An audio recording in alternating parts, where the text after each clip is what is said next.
I found out my father had died through a terse legal email from a firm I didn't recognize. No condolences, just the subject line that read, "Notice of deceased estate transfer, urgent response required." Attached were 2 PDFs, one listing my name as contact details and next of kin, and another outlining the property I was set to inherit. A single address in rural Kentucky, a parcel of land just shy of 60 acres, and a 2-story house that had been last appraised in the early 2000s. Beneath that was a line I reread 3 times before I fully registered. Workshop, restricted access, outbuilding number 1, contents presumed hazardous, consult County Code 43B. I hadn't spoken to my father in nearly 20 years. We hadn't fought exactly, just drifted, gradually and inevitably, until the silence between us became the only thing either of us seemed willing to maintain. Even when my mother died, he hadn't called. The funeral passed without a word from him, and I'd learned long ago not to expect anything more. He had his work, and whatever that work became over time, it had consumed him. The drive into the hills brought it all back. That thick, dark stretch of Kentucky forest, the way the road narrowed the further you got from anything with a proper zip code. The GPS cut out an hour before I reached the property line. By then, the trees had thickened into walls on either side of the gravel road, and the shadows between them were so dense it looked more like dusk than early afternoon. I slowed the car almost unconsciously, listening to the crunch of tires on stone, aware that I hadn't seen another vehicle for miles. The house stood at the edge of a clearing, tucked into the tree line as if it knew not to intrude too far. It looked the way I remembered it, tall and tired, with flaking white paint and a porch that sagged in the middle. Ivy had begun its slow, deliberate crawl at one side, wrapping the windows with curling vines.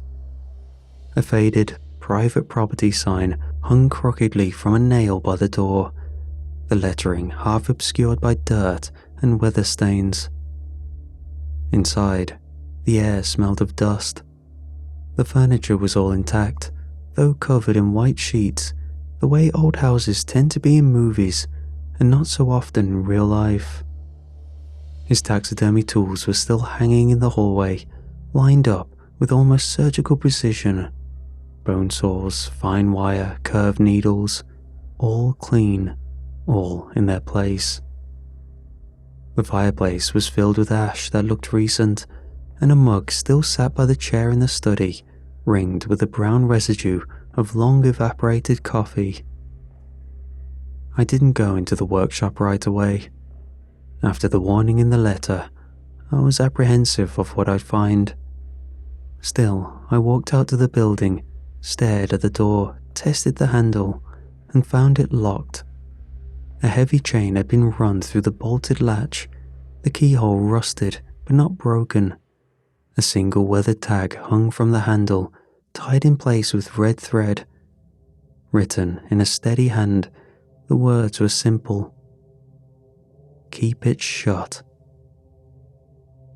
It didn't surprise me. My father had always treated that space as sacred. When I was 13, he let me watch him mount a fox, hand steady, voice quiet, like a priest in a shrine. I remember the way he stitched the skin back together, humming low under his breath. When I asked why he spent so much time making dead things look alive again, he said without looking up, "Preserving something is the only way to save it from the mountain." At the time, I thought it was a metaphor, a poeticism from a man who saw art in dead things. But there was no mistaking the gravity in his voice when he said it, nor the way he stared at the wall afterward, as if he were listening for something behind it. The town was a 20-minute drive along winding roads, tucked low between the hills. A gas station, a grocery store, a diner. Not much else. When I walked into the grocery store, the woman in the counter looked up, did a double take, and then went completely still. Her expression smoothed out into politeness, but it wasn't the kind born of courtesy. It felt practiced, hesitant. "You're Elijah's boy," she said after a moment, though I hadn't given her a name. I nodded, unsure of the tone in her voice. She gave a faint smile, glanced toward the rear of the store, then quickly added, "Let me know if you need anything." As I walked the aisles, I caught another customer pausing near the produce, eyes tracking me without subtlety. I noticed the man outside the window cross himself once before quickly turning away. It was a quiet reaction, almost instinctive, but it lingered in my head the rest of the day. I didn't think much of it. I assumed it was the kind of tight-knit community awkwardness small towns specialized in. Outsiders were always observed, sometimes resented. I'd forgotten how strange it felt to be somewhere everyone remembered your last name. But it wasn't hostility I felt in those glances. It was something else.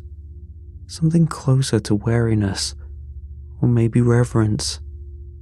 And behind it all, I could sense a strange question in how they watched me and didn't speak of my father at all.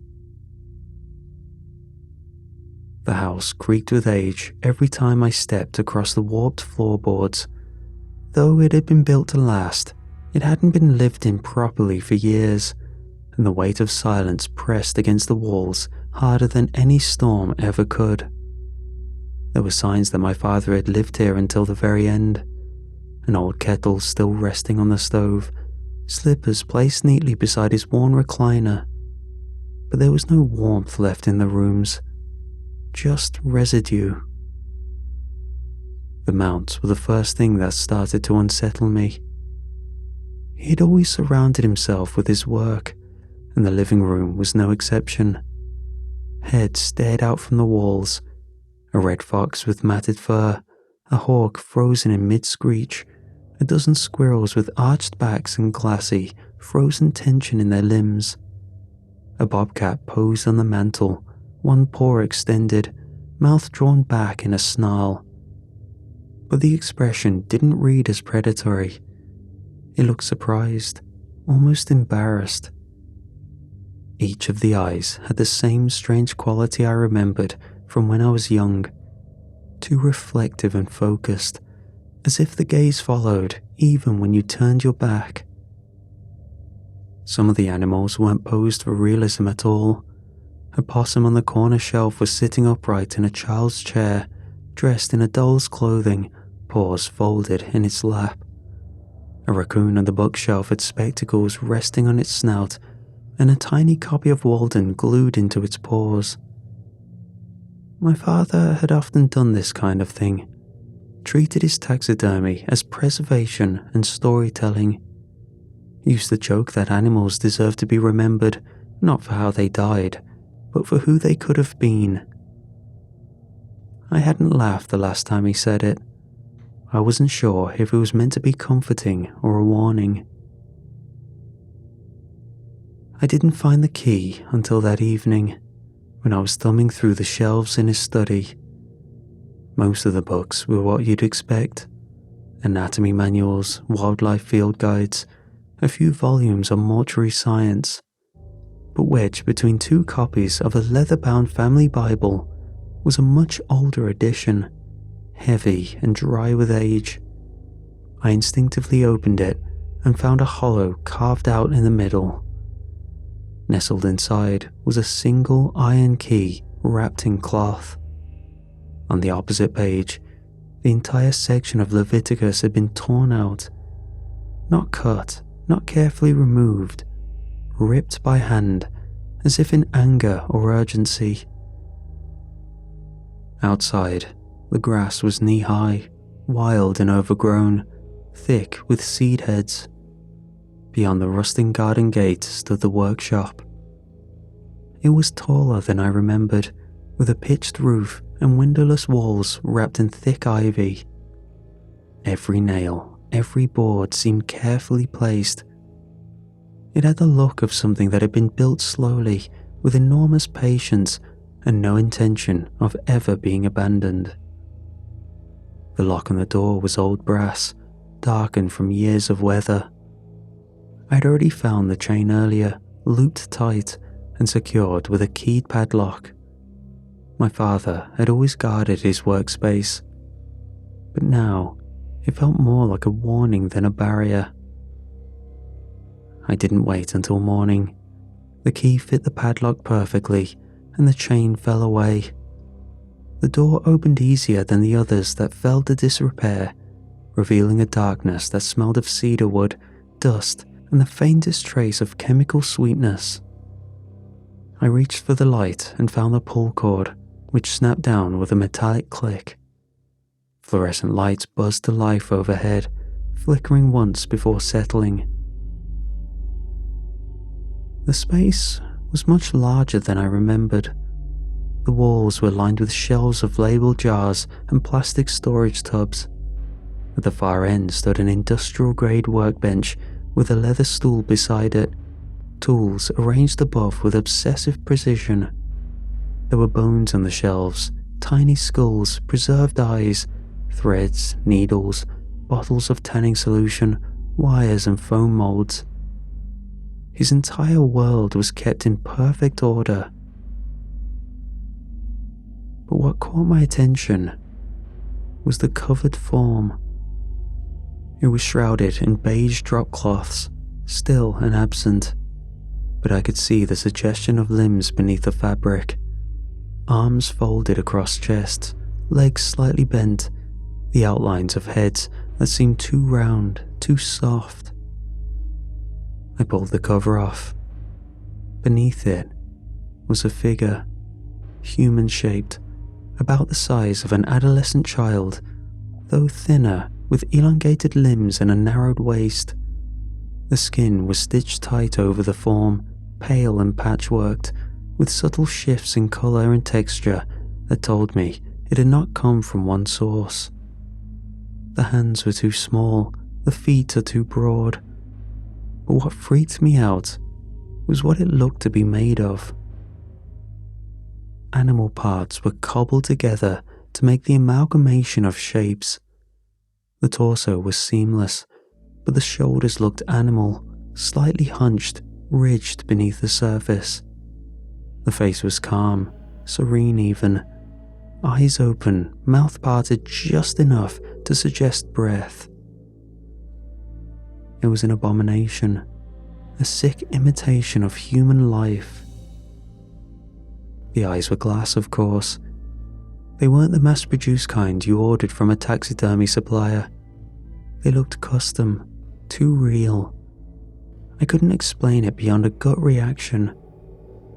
I'd seen hundreds of mounted animals in my life, and I even helped preserve a few. But this was something else. I stared at it longer than I meant to, trying to make sense of the proportions, the materials, the reason. It had to be some artistic experiment, a commission maybe, something for a gallery or a private collector with odd tastes. My father had always flirted with art as much as science. Still, I dropped the cloth back over the figure before leaving the workshop. And when I turned off the light, I could have sworn it had shifted slightly in the dark. I found her at the bar on the edge of town, the one with a rusted jukebox and a pool table that hadn't seen a straight queue in 20 years. It was early afternoon, and the place was empty except for a few old men nursing long-warmed beer and the woman behind the counter. She looked up when I walked in, eyes narrowing briefly before recognition softened her expression. "You're Elijah's boy," she said, wiping her hand on a towel. "Didn't think you'd ever show."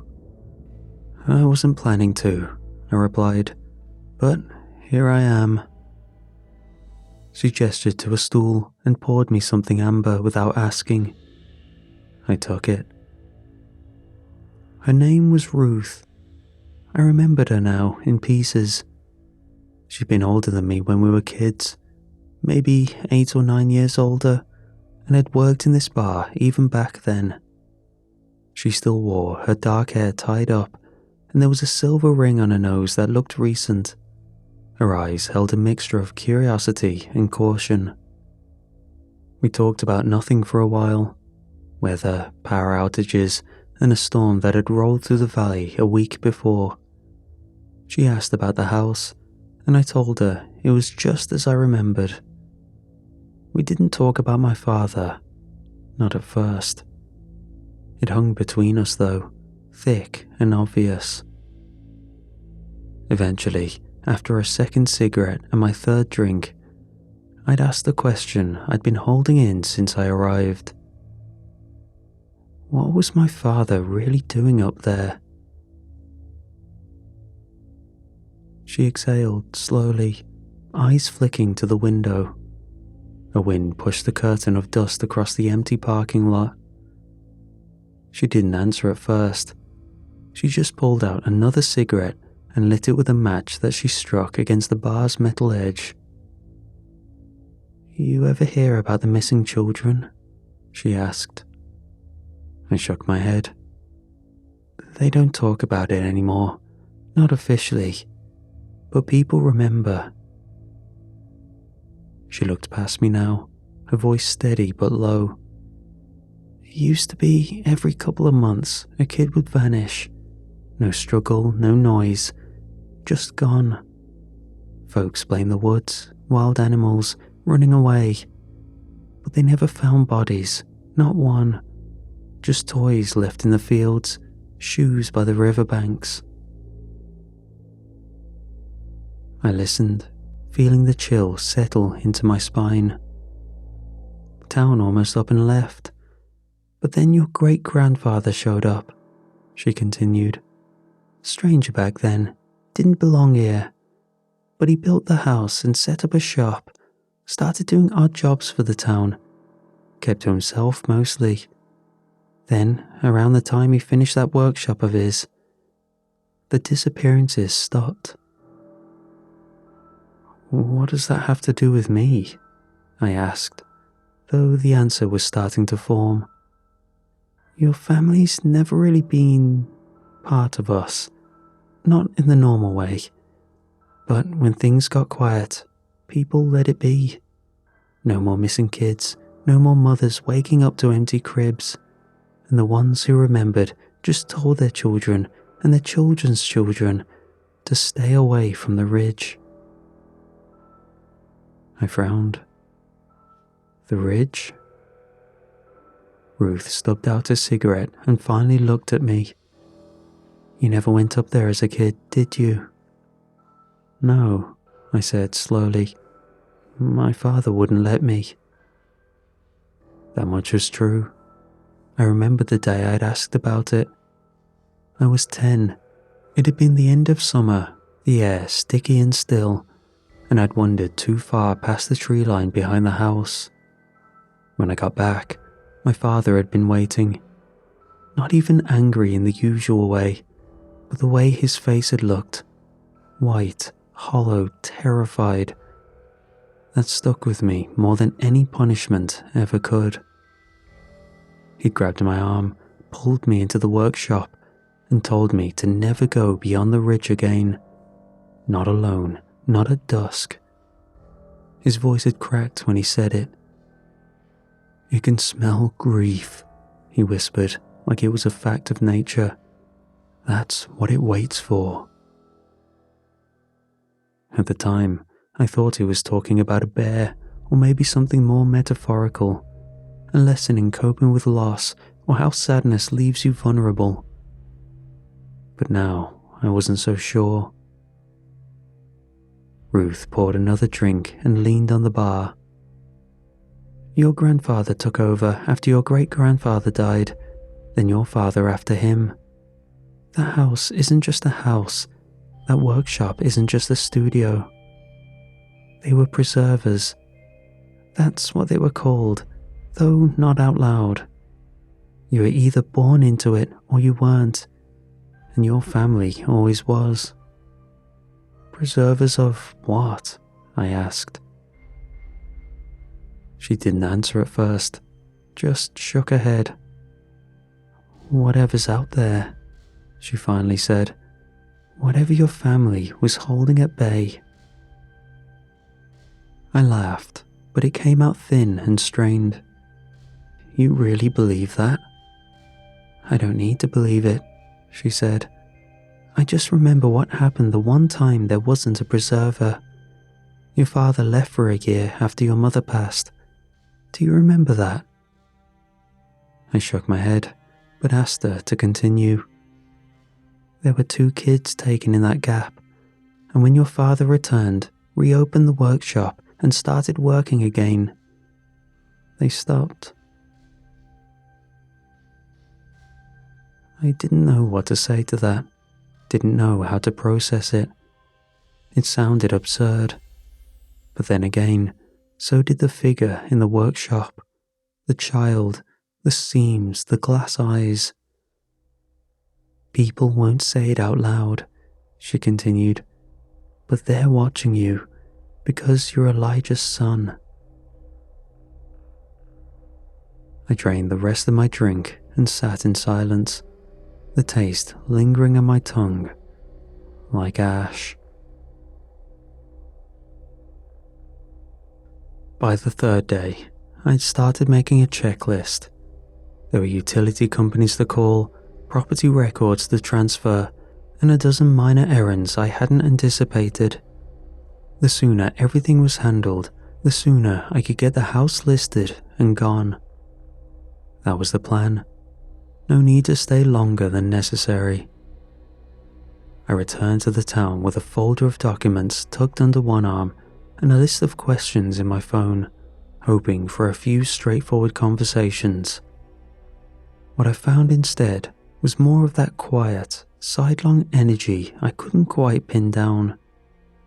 It was in the way people greeted me with soft smiles that didn't reach their eyes, or the way conversations seemed to pause when I stepped too close.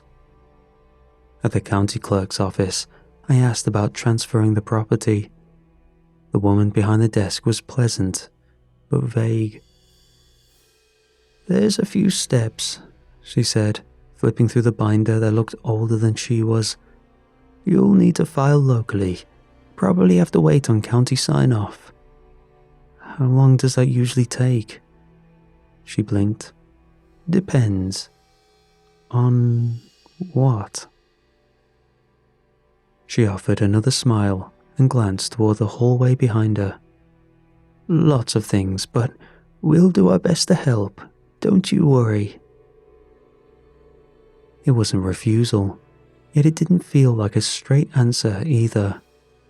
The whole conversation felt padded with something too soft to push through. At the utility office, I tried to disconnect the water and electricity. The man behind the glass told me the system was in a backlog. When I pressed for details, he shrugged and said I might be better off waiting a bit before I filed. The grocery store was no better. The same woman from earlier still remembered my name and still asked about the house again. There was a cautious distance behind her tone. She offered me a discount at the register I hadn't asked for. The man behind me muttered something I didn't catch, and she gave him a quick glare. No one spoke after that. I drove back to the house with the windows down, trying to shake off the feeling. Maybe it was just rural bureaucracy. Maybe small towns really were this awkward around outsiders, and I had forgotten what it was like to be watched for nothing more than showing up. Still, the sense of being surrounded by people who were waiting for something I hadn't agreed to kept crawling back in. I didn't know what they expected. I wasn't staying. I had a job, a life, a home far from here. All I wanted was to get things in order and move on. As I sat on the porch nursing a warm beer that evening, a man pulled into the drive. He stepped out of an old pickup, moved slowly and deliberately, with the kind of confidence that comes from being part of a place for too long to question it. He introduced himself as Vernon Mott, said he was part of the local historical society, though the way he said it gave the impression that his title was more about tradition than any real bureaucracy. His shirt was clean, tucked into faded jeans, and he wore a black belt with a silver buckle that had been worn smooth from decades of use. He had the kind of face that looked older than it probably was, all deep lines and windburn. We talked politely for a few minutes. He asked how I was settling in, whether I needed anything. I told him I appreciated the help, but what I really needed was information. Namely, how to speed up the paperwork, how to get the utilities handled, why everyone seemed to stall when I mentioned selling the place. His mouth twitched. Not a smile, not quite. More of a sigh escaped his lips. "I can't speak for everyone," he said. "They mean well.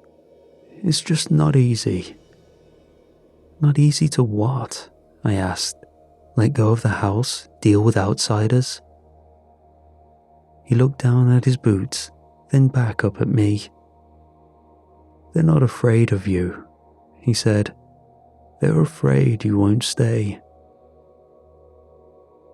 I didn't answer, not right away. His words hit with more weight than I expected. This wasn't suspicion. This was something closer to resignation. A town bracing for something they feared might happen again. "I'm not planning to stay," I admitted. "I never was." "I figured," he said. "You've got that look, same one your father had when he left the first time." I stared at him. "I'm not judging," he added, "but I know what happens when the house goes empty. I've seen it." He paused, then glanced toward the tree line beyond the yard. His tone changed. "I won't ask you to believe anything, not yet, but I'll ask you this. Come meet me at the ridge, past the tree line, just after sunset." "For what?" I asked. He didn't answer right away, just stepped back toward his truck. "To understand," he said finally. "Nothing more." Then he left. No goodbye, no pressure, just the sound of his tires grinding down the gravel road until they disappeared into the dark.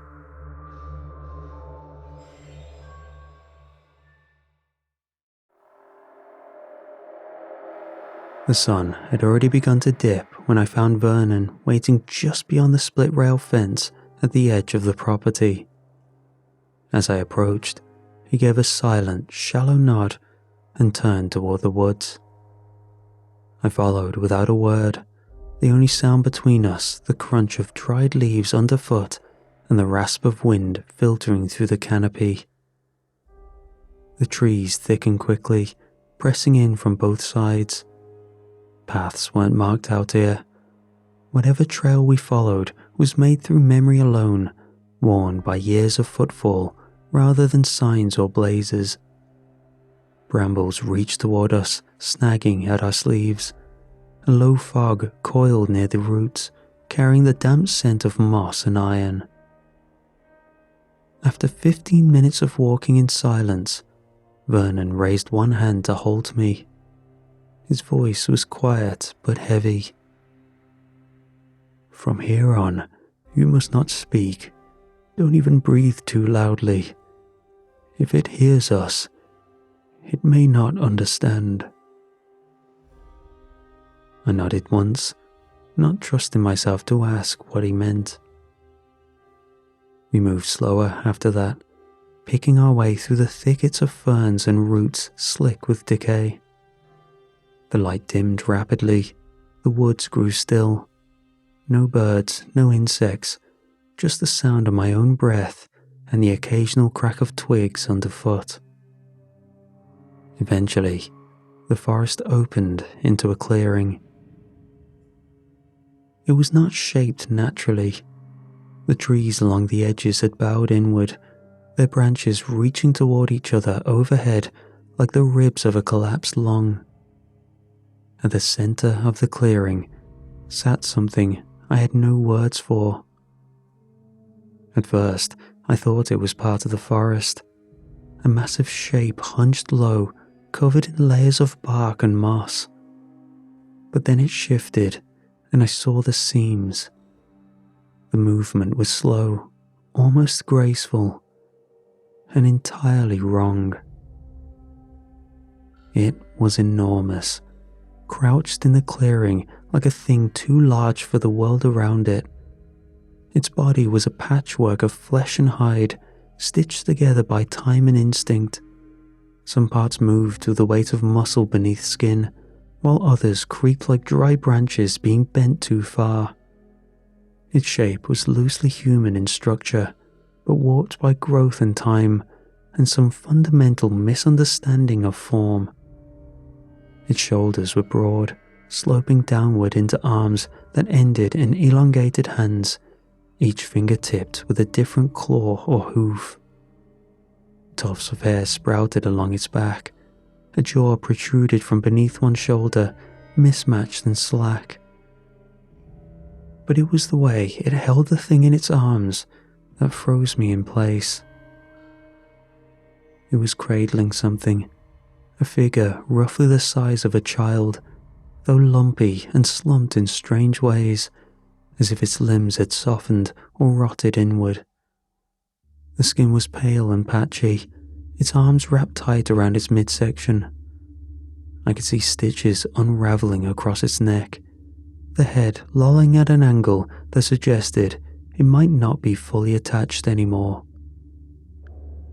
The creature stroked the figure gently, its oversized fingers adjusting an arm, tucking a loose flap of skin back into place. It rocked the child slowly, rhythmically, with the soft urgency of something that did not understand time, but felt it slipping away. I could not move, could not look away. The thing it held reminded me too much of what I'd found in the workshop. The same glassy stillness, the same too long limbs and sagging expression. But this one was older, broken down, handled too much. It looked like it had been played with for far too long. Vernon leaned in close, barely breathing, and whispered into the edge of my ear. "We call it the parent. It sits here and plays with its child. And it's almost done with that one." I turned my head slightly, eyes still locked on the clearing. "What happens when it finishes?" I mouthed. He didn't answer, but I saw his throat tighten, his jaw shift. The kind of look people give when they're thinking of graves. Then the parent paused, his fingers stopped moving. The head turned just a little, and though its face was a tangle of parts I couldn't quite interpret, I knew it was listening. One massive arm lifted, held there mid-air, suspended with uncanny stillness. Vernon did not move, neither did I. Something passed between the trees behind us, a breeze or a shadow, I could not say. But the parent shifted again, returning its attention to the thing in its arms. It resumed its motion, rocking once more. Vernon tapped my wrist and began to back away, one step at a time. I mirrored him, keeping my eyes low, careful not to snap a single twig. It took us nearly 20 minutes to reach the edge of the woods again. Only once we were back in the open air of the field did he speak. "It doesn't find children anymore," he said. His voice was rough, almost hoarse. "Not when it has one, not when the illusion holds." I didn't say anything. But when the body breaks down, when the seams go soft or the smell fades, it starts to wonder, and it doesn't know what it's looking for, only that something is missing. We stood in silence, the stars beginning to emerge overhead. I eventually found my words. Why don't you leave? Just get out of here, away from that thing," I asked. Vernon looked at me bluntly. "You think we can just pick up our houses, carry them to the next valley over? Yours is probably the first new car people have seen in years. And besides that, the parent hasn't been an issue for decades, not since your great-grandfather moved here," he answered. "But that will change soon. The things your father made were built to last," he said. "Humans don't. Once it starts, it won't stop."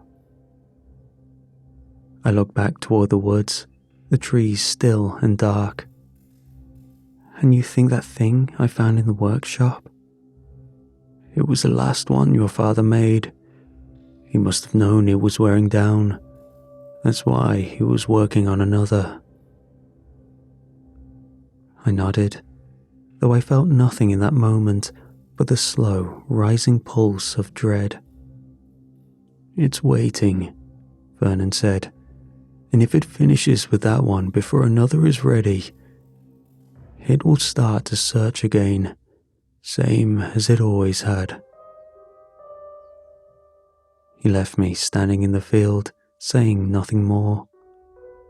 I watched him go, then looked back at the tree line once more, wondering how much time we had left.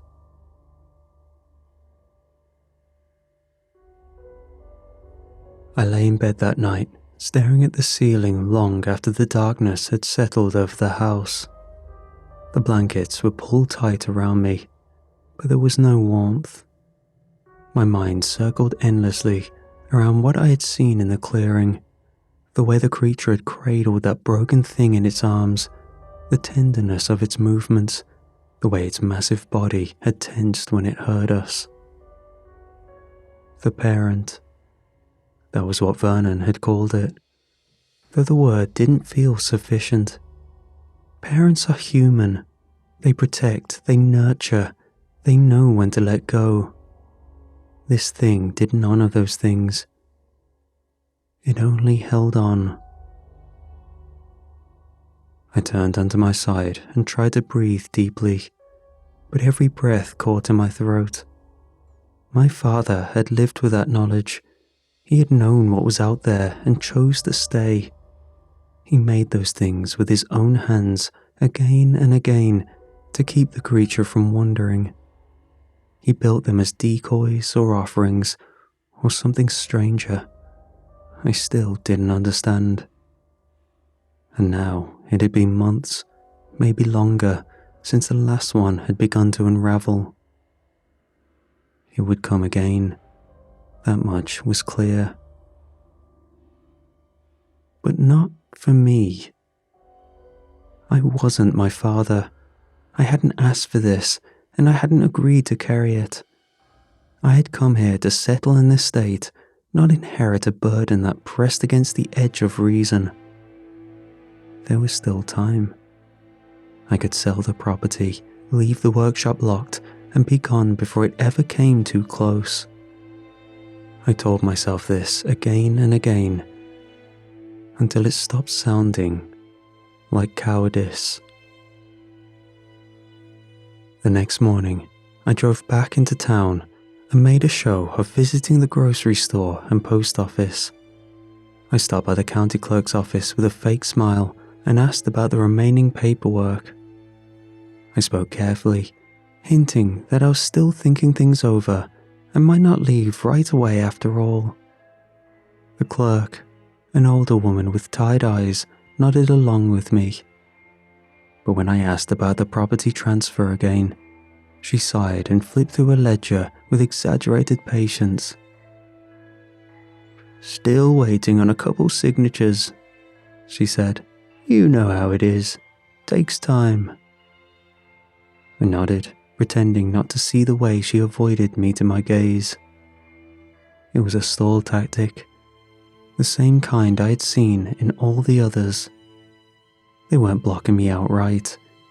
They were just hoping I'd change my mind. Fine, I thought.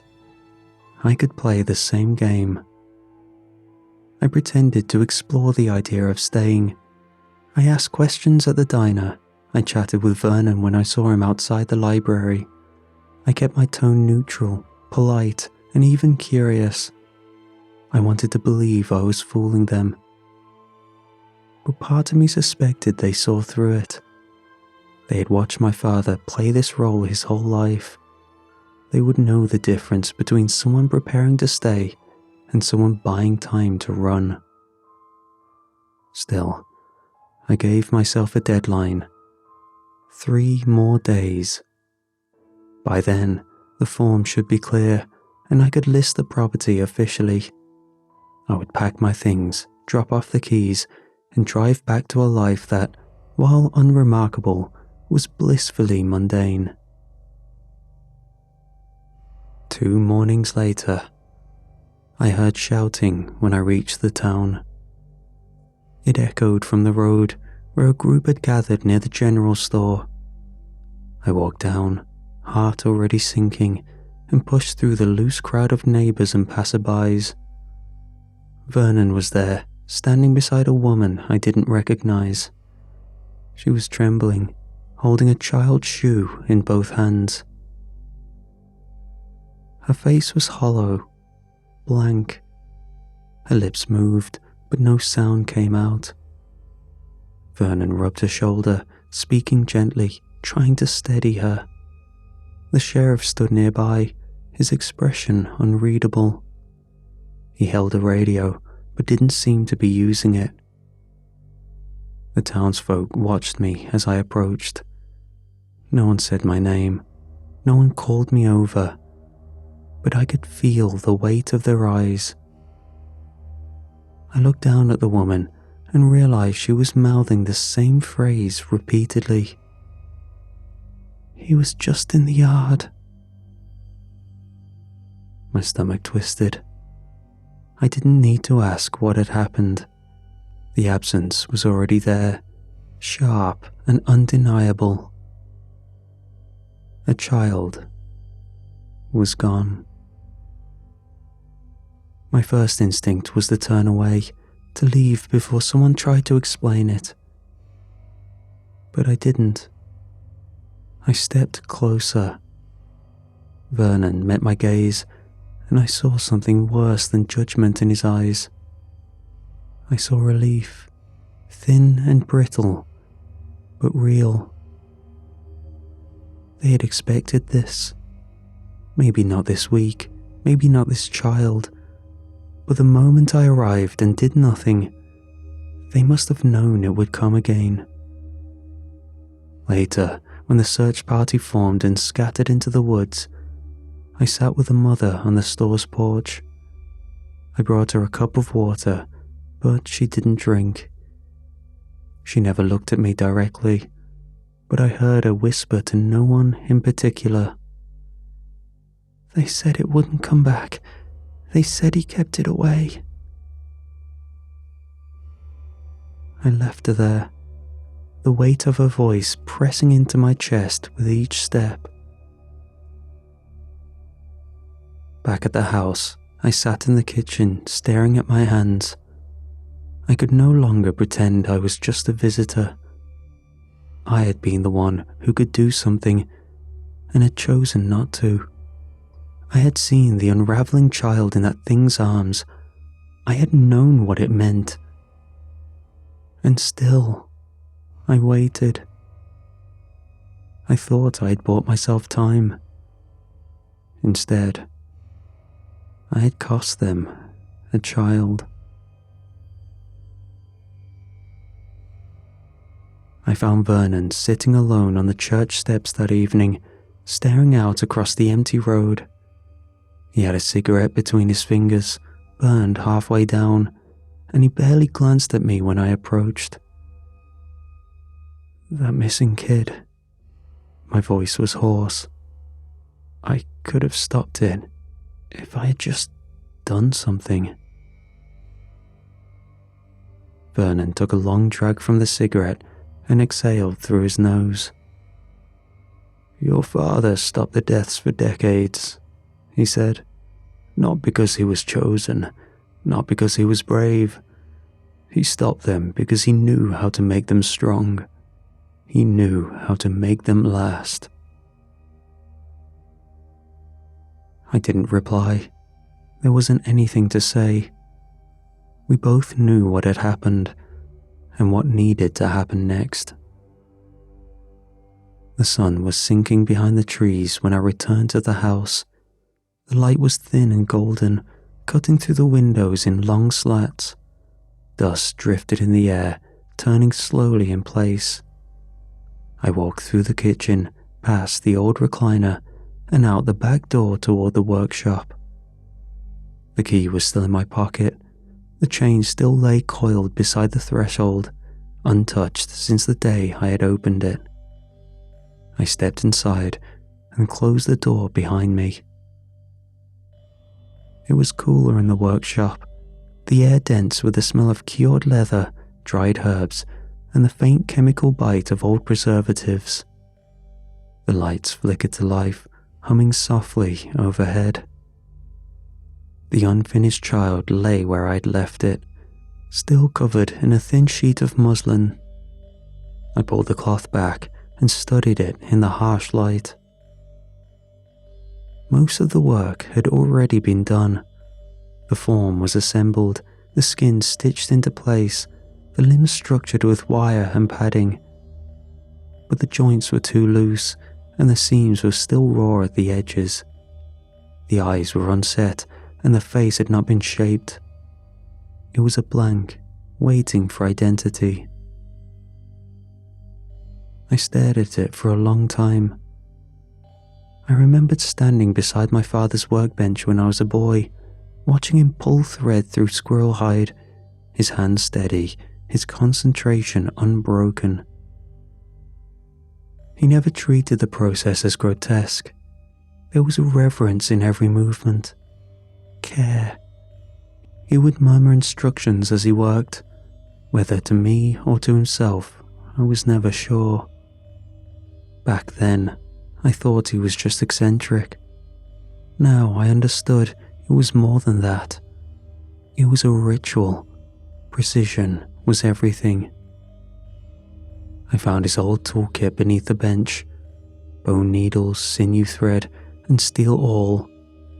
I rolled up my sleeves and began. The work was slow. My hands were clumsy. I had done some of this before, long ago, but never at this scale, never with this weight behind it. I reinforced the joints first, binding them tight with wire and sealing the sockets with resin. I packed the limbs with additional padding, adjusting the balance of the form so that it could hold still under pressure. The skin had begun to dry at the edges, but was still pliable enough to seal.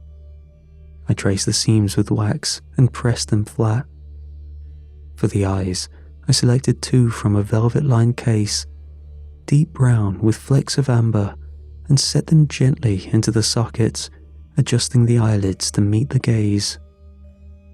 The face was the hardest. I needed to create something that could pass under the gaze of a thing that did not fully understand what it was seeing. It didn't matter about symmetry or expression. It was about suggestion, something that would not be questioned. I shaped the features with careful hands, smoothing the lips, hollowing the cheeks, and curling the mouth's edge into a faint, unreadable smile. By the time I finished, my back ached and my fingers were stiff. I stepped away from the table, wiped my hands on a cloth, and looked down at what I had made. It was no longer unfinished, but it wasn't alive, not in the way things are meant to be alive. It existed in that strange space between presence and absence, between memory and mimicry. I did not know what to do next, so I left it where it lay. That night, I did not sleep easily. I lay in bed, every creak of the old house stirring my nerves. At one point, I heard something shift outside, a series of wooden groans as though the deck boards were being tested by careful weight. Then the workshop door opened, followed by a soft scuttling in the grass. I heard it clearly, the latch clicking, hinges straining. I held my breath, straining to hear more, but the night had fallen still again. I did not rise, I did not check. I stayed beneath the covers, eyes fixed on the ceiling, heart hammering in my chest. Morning brought no clarity, just quiet. I stepped outside, the dew still clinging to the grass, and crossed the yard to the workshop. The door was wide open. Inside, the light was off. I pulled the chain and let the glow settle over the room. The child was gone. The muslin stayed folded neatly beside the workbench. The tools were untouched. There were no signs of struggle, no mess, no trace of violence, only a single trail of footprints, small and spaced evenly, leading out through the open door. I checked the lock. It was unbroken. The mechanism was still functional. Whatever had taken the child had not forced its way in. The door had been opened from the inside. I didn't tell anyone what had happened that night. Not about the sounds, not about the workshop door, not about the empty table or the footprints leading away into the grass. I thought about speaking to Vernon, maybe asking what it meant, but every time I opened my mouth, the words caught somewhere deep in my chest.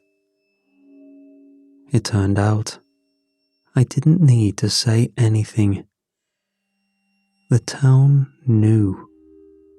Not all at once, not with celebration or parade, but in quiet acknowledgements that began to collect around me. When I walked into the grocery store, the woman at the counter smiled with real warmth.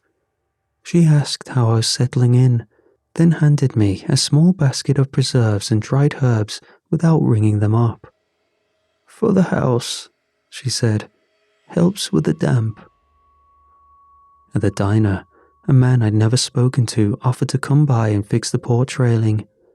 Another brought roofing nails and climbed up without asking, patching the shingles where the leaks had started to form. A basket of eggs appeared on my front step. A cord of firewood was stacked by the fence. My cupboards filled faster than I could empty them. No one said anything about payment. No one hinted at obligation. They simply helped. When I walked through the town, people met my eyes. Some nodded, some smiled, but none of them looked through me anymore. I was no longer a stranger. I was something else. One afternoon, I sat with Vernon outside the hardware store, watching the cars drift past on the road. He handed me a bottle of something cold and home-brewed and leaned back against the bench with a sigh. "Your father never needed to ask for help," he said. "We always made sure he had what he needed. The same goes for you." I nodded, unsure of what to say. That night, 2 men I barely knew came to my house carrying a canvas sack. Inside were animal parts, not whole specimens, but selections. A deer's leg, a fox's tail, the turtle's broken shell still slick with sweat. One man tipped his hat and said, "More where that came from. You just tell us what to find." I stood there, the sack in my hands, the faint smell of blood and fur rising to meet me. Something shifted in my chest. Not fear, something closer to acceptance. Back in the city, I'd worked in an office without windows. I had a nameplate on a desk and a phone that never rang. No one invited me out after hours. I ate lunch alone. On birthdays, the same email would go around, a template sent by a secretary who never made eye contact. Here, I woke to fresh bread and stew left on my porch.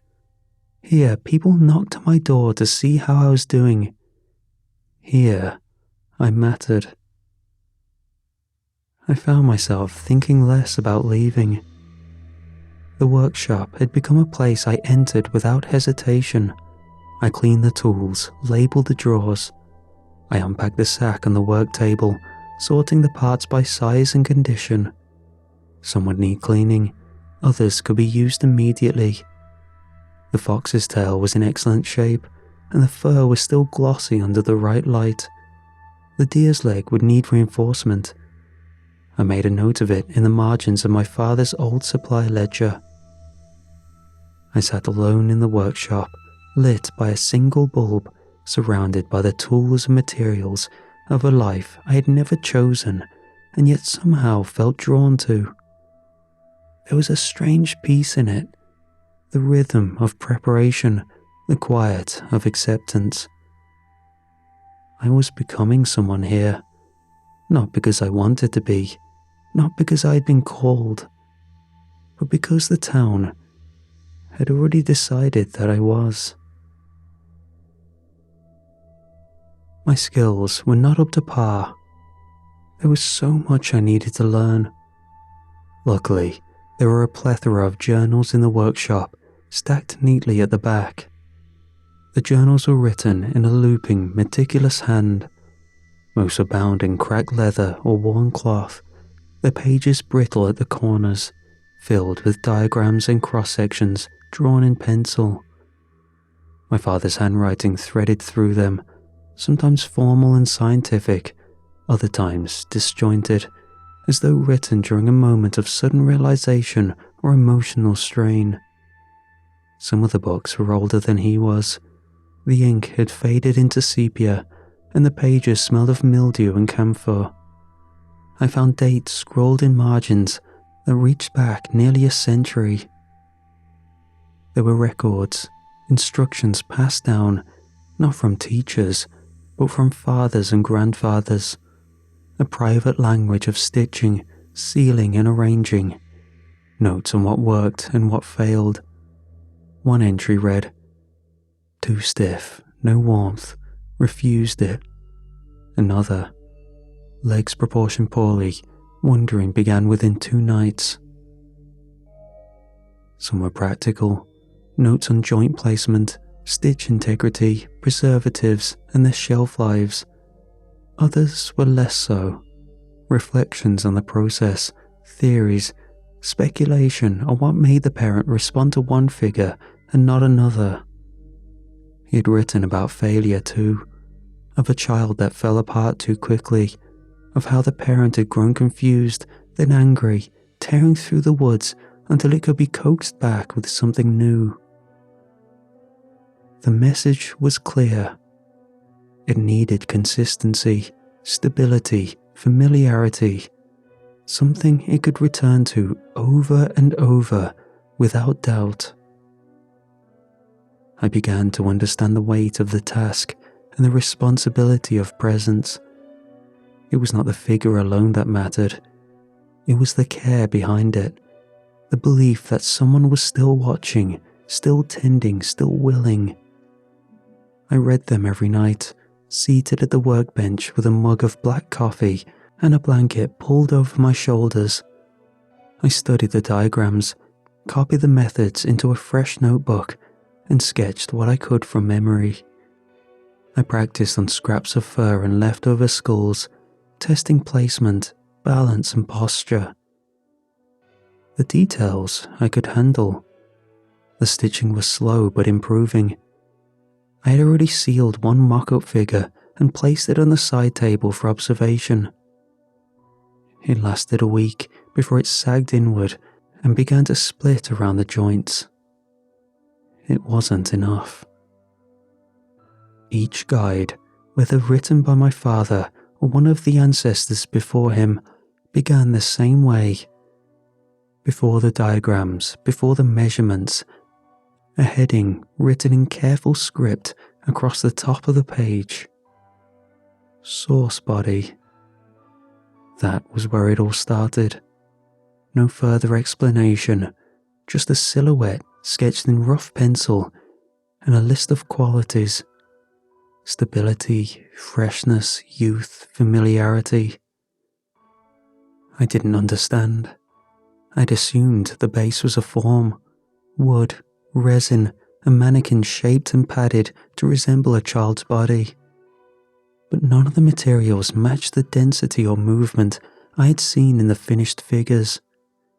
Even the best taxidermy foam couldn't mimic the softness or subtle give I remembered from the one the parent had been holding.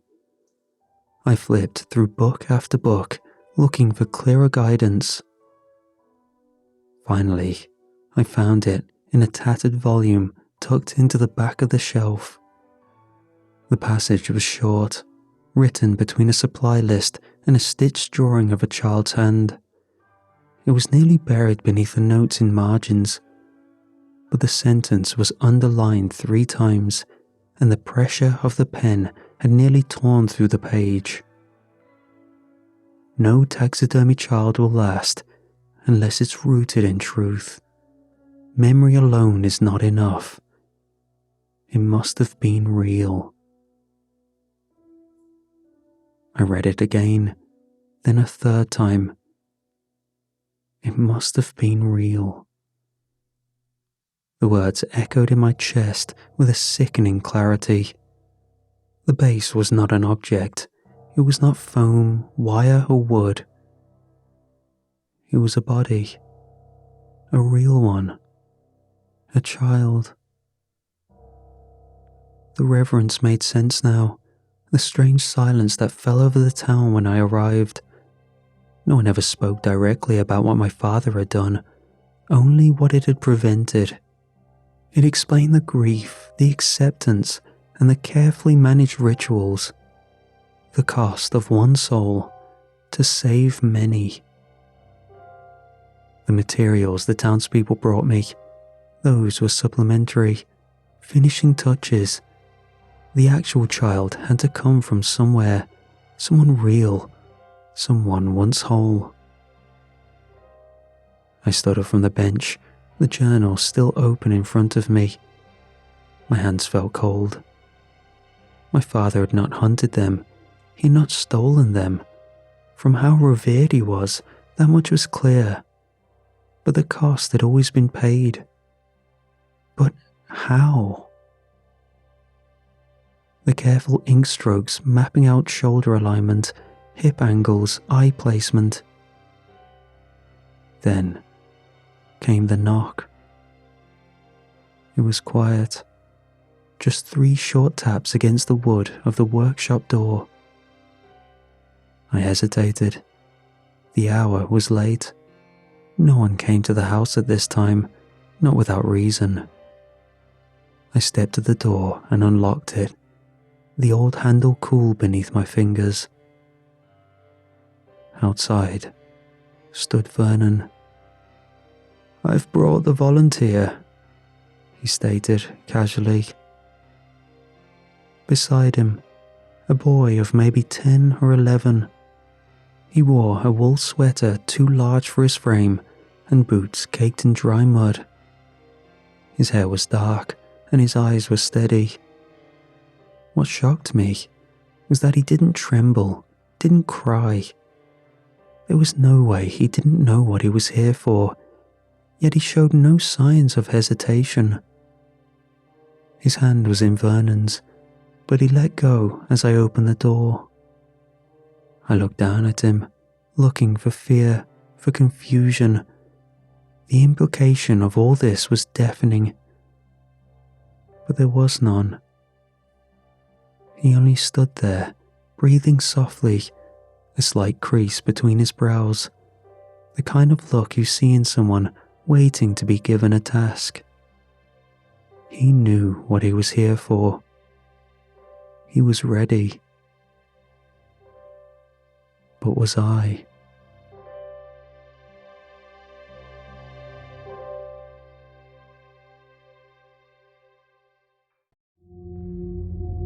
I don't like spiders. I don't like it when they bunch themselves up so their legs look like tangled wires. I don't like it when they spread themselves out like the radial spokes on a wheel. It was bad luck that when I met my wife, we discovered we were both scared of them. As the man, I just kinda wound up taking over spider killing duty. At first, this meant squealing while trying to lob a shoe at one of them from a distance. But as the years went on, I kinda just got tired of the stress and anxiety. Fear is exhausting, so is the pageantry of it. Jumping up and shouting and lots of running around. Over time, I found myself having less and less of a fear reaction to them. Don't get me wrong, I don't want one crawling on my face, but it wasn't like they had me running away in fear every time. Lily was never great with them either, but it wasn't what I'd call worthy of therapy.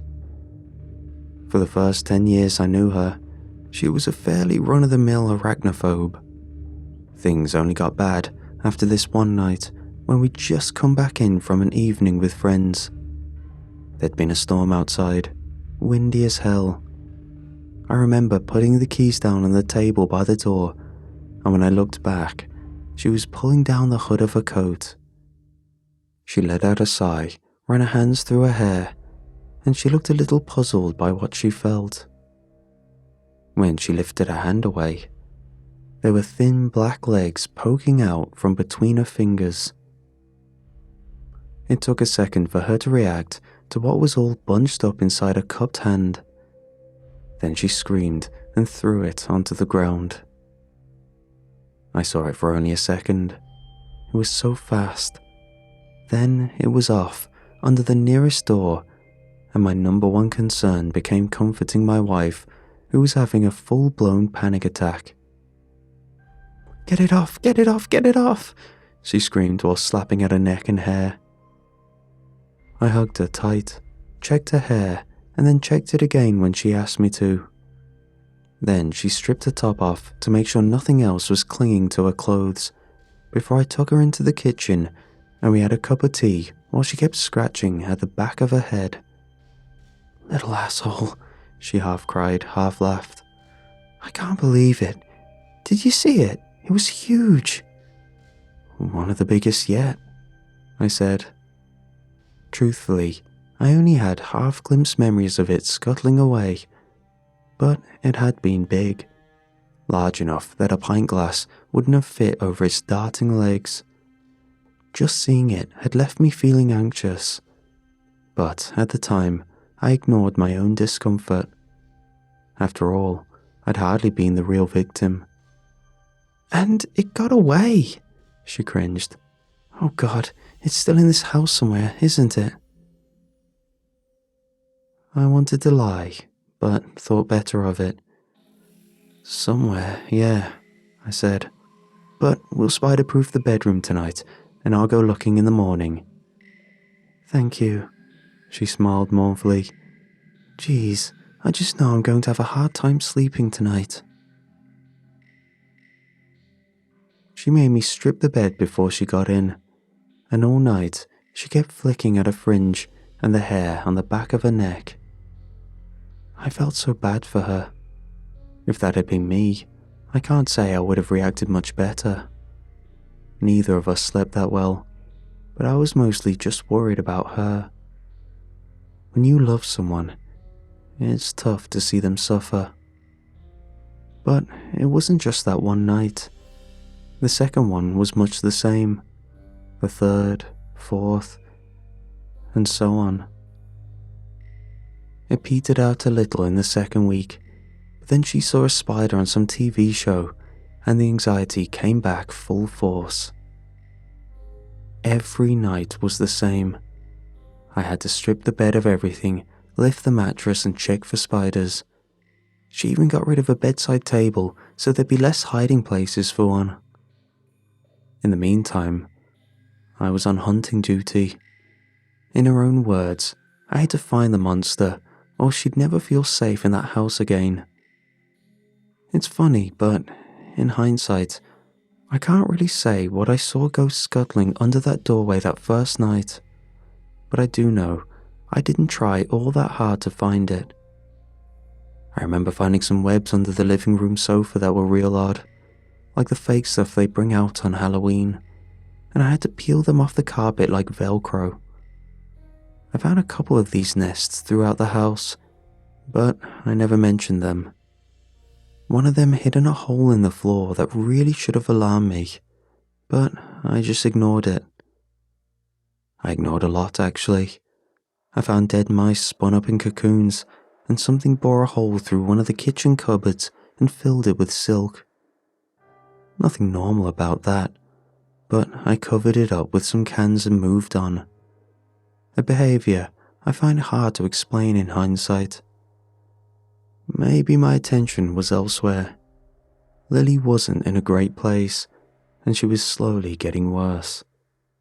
She cried a lot, and any little thing that touched the skin would result in lots of panicked yelling. She couldn't eat a meal without slapping her arms and neck every few seconds. Things got real bad when I came back one night to find her shaving her head. She told me she got tired of mistaking the feeling of her own hair for a spider, so this was the simplest way to feel clean and safe. If you've ever lived with anyone who's had a breakdown, there's usually this moment where your heart sinks as you realize that what you're dealing with has transcended the norm. It's quite frightening, actually. Reminded me of when my mom found a lump. It's a very isolating sort of fear. I remember lying awake in bed that night and just thinking about how I'd found Lily bent over the bath, shaver in hand, with a patchy head like that doll from Toy Story. When she looked over her shoulder at me and smiled, and her eyes were so wide, I felt like I wasn't looking at my wife anymore. Have you ever missed someone while you still live with them? Made them coffee and breakfast and chatted about your day, but it's like nobody's there. Every day was the same. I'd tell her about work, and she'd tell me about how she scrubbed the bedroom top to bottom looking for spiders, or started pulling up the bathroom tiles to check for nests. At one point I realized she'd taken a lot of time off work, but she wouldn't give me a straight answer, so I had to call her office. They wouldn't even answer my calls, which I had to take as a pretty bad sign. It came as a relief when she got sectioned. Everything came out all at once. She tried putting a hammer to one of the walls to find what was behind it, not realizing that it was just the neighbor's living room on the other side. I was at work during all this, but things clearly escalated pretty quickly, and the police arrived to find a partially bald woman screaming about spiders in the walls. By the time I got home, they'd already taken her to be assessed at the local hospital. I rushed to visit her, but in the meantime, I had to call her parents, and it was, well, because I wasn't alone anymore. Other people knew what was going on, and that made it a little easier for me to navigate. Until then, I'd been afraid to mention it to anyone. I guess I was a little embarrassed, or maybe just not sure what the etiquette was for discussing someone else's mental health. She was only gone about a night, not even 12 hours really. The neighbours agreed not to press charges if I paid for all the repairs and Lily got therapy. Lily's parents are quite well off, so they helped us out with that. They found this clinic that she stayed at for a couple of weeks. It specialised in exposure therapy, which really just means getting a person used to their phobia. Don't like water? Spend hours every day in a pool. Don't like moths? Step into a room with thousands of them. This is oversimplification, of course. It's a special program that involves gradual increases in the nature of the exposure. First night she called me and told me they'd had her looking at pictures of a spider while talking about her experience. They were literally just cartoony drawings, but she told me she found it hard anyway. She cried and I cried too. She was only a few hours' drive away, but I didn't want to be away from her, and everything had happened so suddenly. It was only 6 weeks between that night with the storm and her ending up in that clinic. But in that short period of time, I felt like the ground had fallen from beneath my feet. 2 weeks she was in there. I don't remember them well. There were phone calls every night. She was getting better, she told me, and the doctor confirmed as much. Hard going for sure. They had to sedate her the day she graduated from cartoons to actual photos of spiders. Apparently, she scratched an orderly up real bad. My time in the house was lonely. A little weird too, if I'm honest. I woke up at one point with cobwebs in my hair, and at some point I realized that I hadn't seen a spider in my home for a long time. Not even a little money spider. I briefly wondered about what the hell had been leaving cobwebs around the place, but never followed up on it. It's hard to get my thoughts straight. I do remember finding more dead mice all webbed up in the back of that kitchen cupboard. One morning I came down to find a starling cocooned on the outside of the kitchen window. No sign of what did it though. I just stared at it and sipped my coffee. Then I left for work, and when I came back, it was gone. Probably not a good time to tell you. I was diagnosed with a kind of dementia some time ago. I guess that's supposed to help make sense of things, right? I don't know. Doesn't feel like it makes sense to me. It's not like Alzheimer's runs in the family. They say the neurons of a human brain with Alzheimer's look like a cobweb that has holes poked in it. That's a good way to describe how my mind feels to live in. Thoughts travel along a given route and then just drop off. Lily's therapy progressed nicely though. I remember that quite clearly. The phone calls and the sound of her voice, real vivid. Jeez, I missed her so bad during this time.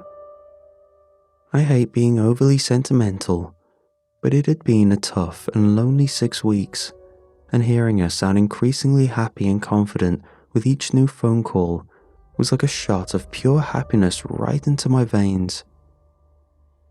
I missed her, and I wanted her back. And when she told me, giggling with joy, that she held a spider on day 10, I burst out crying right with her. I felt pride at her accomplishment, and I felt relief that things might be getting back on track for us, like the nightmare was finally going to be over. It wasn't so simple when I saw her in person. She came back looking like the war-wounded. I should say she looked beautiful, but I want to be honest. I smiled when I saw her, but it didn't reach my eyes because the woman who got into the car looked like a lifetime apart from the woman who'd been living with me just a few months ago. She was thin as a rake, with ashy, pallid skin and a shaved head that made her look like a matchstick. And her eyes, the look in them wasn't right. But she was smiling, So I swallowed the funny feeling I had in my stomach and pretended everything was okay. There was no work for her to go back to, and I managed to get some time off after speaking to my boss. It was just us, and that can be a weird feeling for a couple used to working 9 to 5. I was on edge, didn't know what to expect. She smiled a lot, tried her best to reassure me, and I asked a lot about what therapy was like, and she told me it was fantastic. Showed me photos of her sitting next to big house spiders, some as wide as a palm. Had to fight back my own fear while looking at them. She told me that was day 13, but when I asked what happened on day 14, she said it was mostly packing up and saying goodbye. There is a dark and uncomfortable truth to relationships, and it's that time only flows in one direction. My wife hadn't done anything wrong, and I didn't really feel any ill will towards her, but a distance had been placed between us. All the best will in the world couldn't undo it. She'd changed. Been changed, I guess. At the time, I didn't know how to understand any of it, but I wasn't sure how to treat her. When I kissed her, it was on the cheek. When I held her, it was like hugging a female coworker. I didn't know what my own feelings were, and I wouldn't, until I found her one morning in the kitchen, tapping away at a pint glass and giggling like a toddler. It wasn't the light and airy laughter of a woman I was used to. It was more like the laughter of a bunch of kids egging on a fight or cheering on a nasty bully. She didn't speak when she looked at me.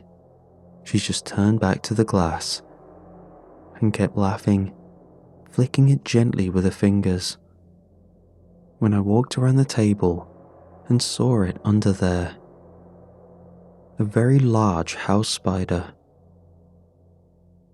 I don't know what is normal for people around the world, but a UK house spider is big if its legs are wider than the palm of your hand. This thing was even bigger, with legs bundled up against the side of the glass like spools of segmented wool, and seeing it made me jump way back. I realized I hadn't seen another spider since the night of the storm, and that thing, all curled up with legs as thick as hairpins, was a real shock to my system. I cried out, and my wife, she started howling with laughter.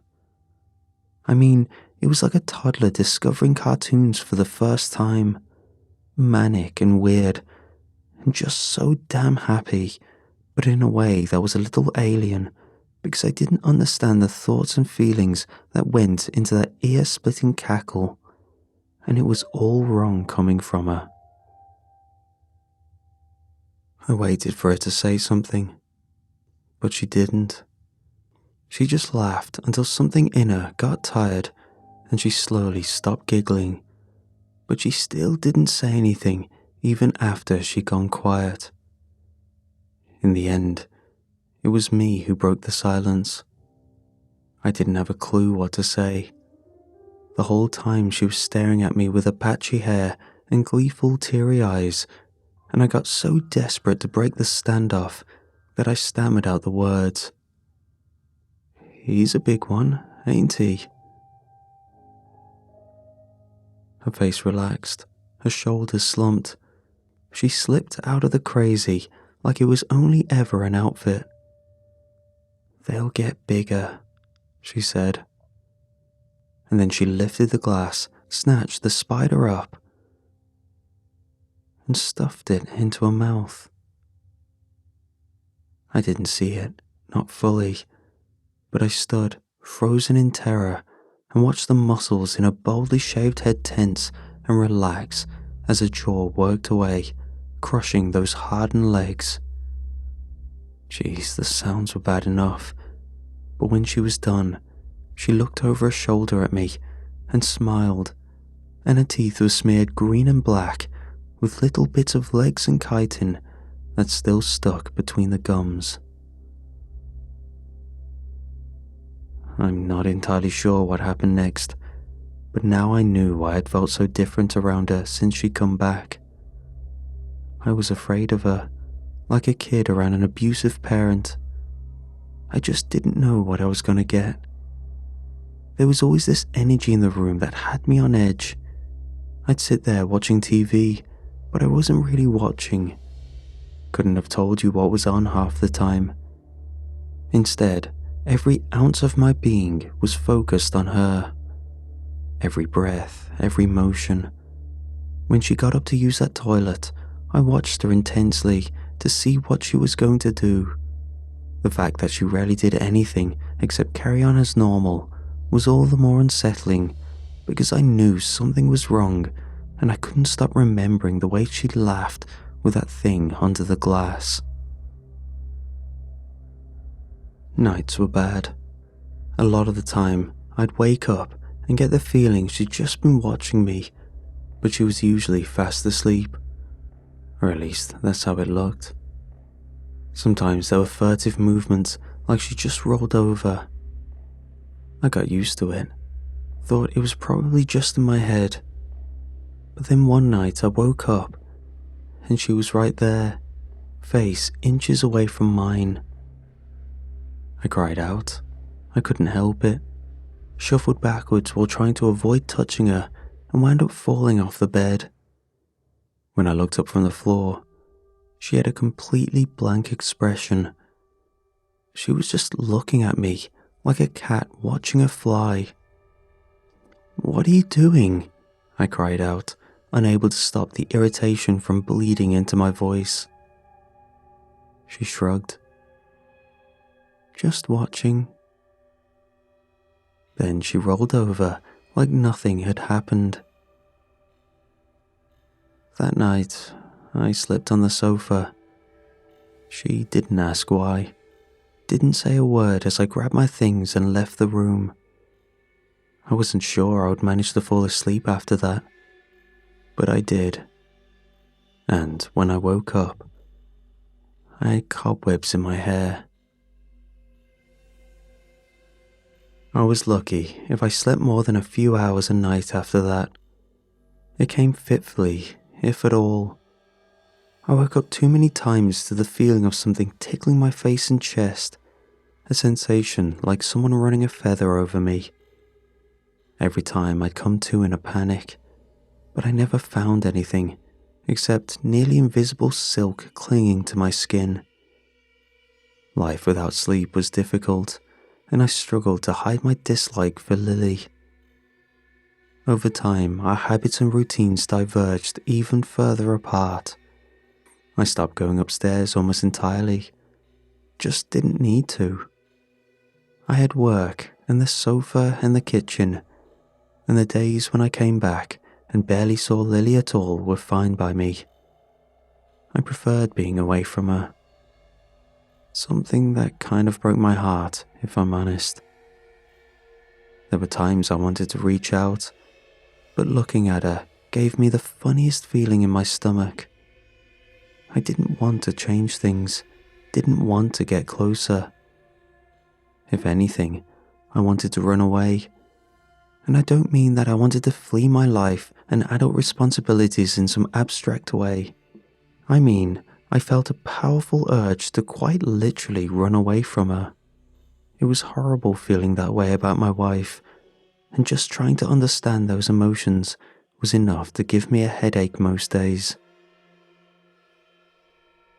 I became real forgetful during this time, and it was a long time before I realized I'd forgotten to pay for the repairs to the wall. I think it slipped my mind. Emphasis on think, because I don't remember what I have and haven't forgotten. I just nailed some plywood over and left it, and 3 months later, one day, out of the blue, it occurred to me I should probably have done something more about it. I did find a toolkit in the kitchen that wasn't mine. I might have called someone out for a quote. I don't know. But when I remembered that I'd never actually fixed the hole, I was filled with this shame and embarrassment, and I decided the best thing to do was to face it head on and go apologize to my neighbor. I never knew a lot about the guy. He was an older man who liked his football and had a nose like a tomato, and spent most nights in the pub. I knew he lived alone though, and when I knocked his door and there was no answer, it wasn't too strange. At least it didn't seem out of the ordinary until I went back inside my house and heard footsteps on the other side of the wall. So I went back and knocked a couple more times, figuring maybe he hadn't heard me. But there was still no answer. I found this weird. He didn't seem like the kind of guy who would avoid the neighbor he didn't like. He'd just open the door and tell you to get lost. I went back and looked, but couldn't see anything through his windows, and all I could see looking through his letterbox was a grey sheet across the opening.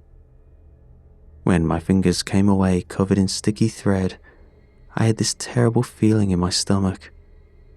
I couldn't have possibly explained how, but I was convinced that Lily had done something. After all, it was him calling the police who'd gotten her into trouble. But it wasn't like I could kick his door down to check, and I wasn't going to go scrambling through any half-open windows.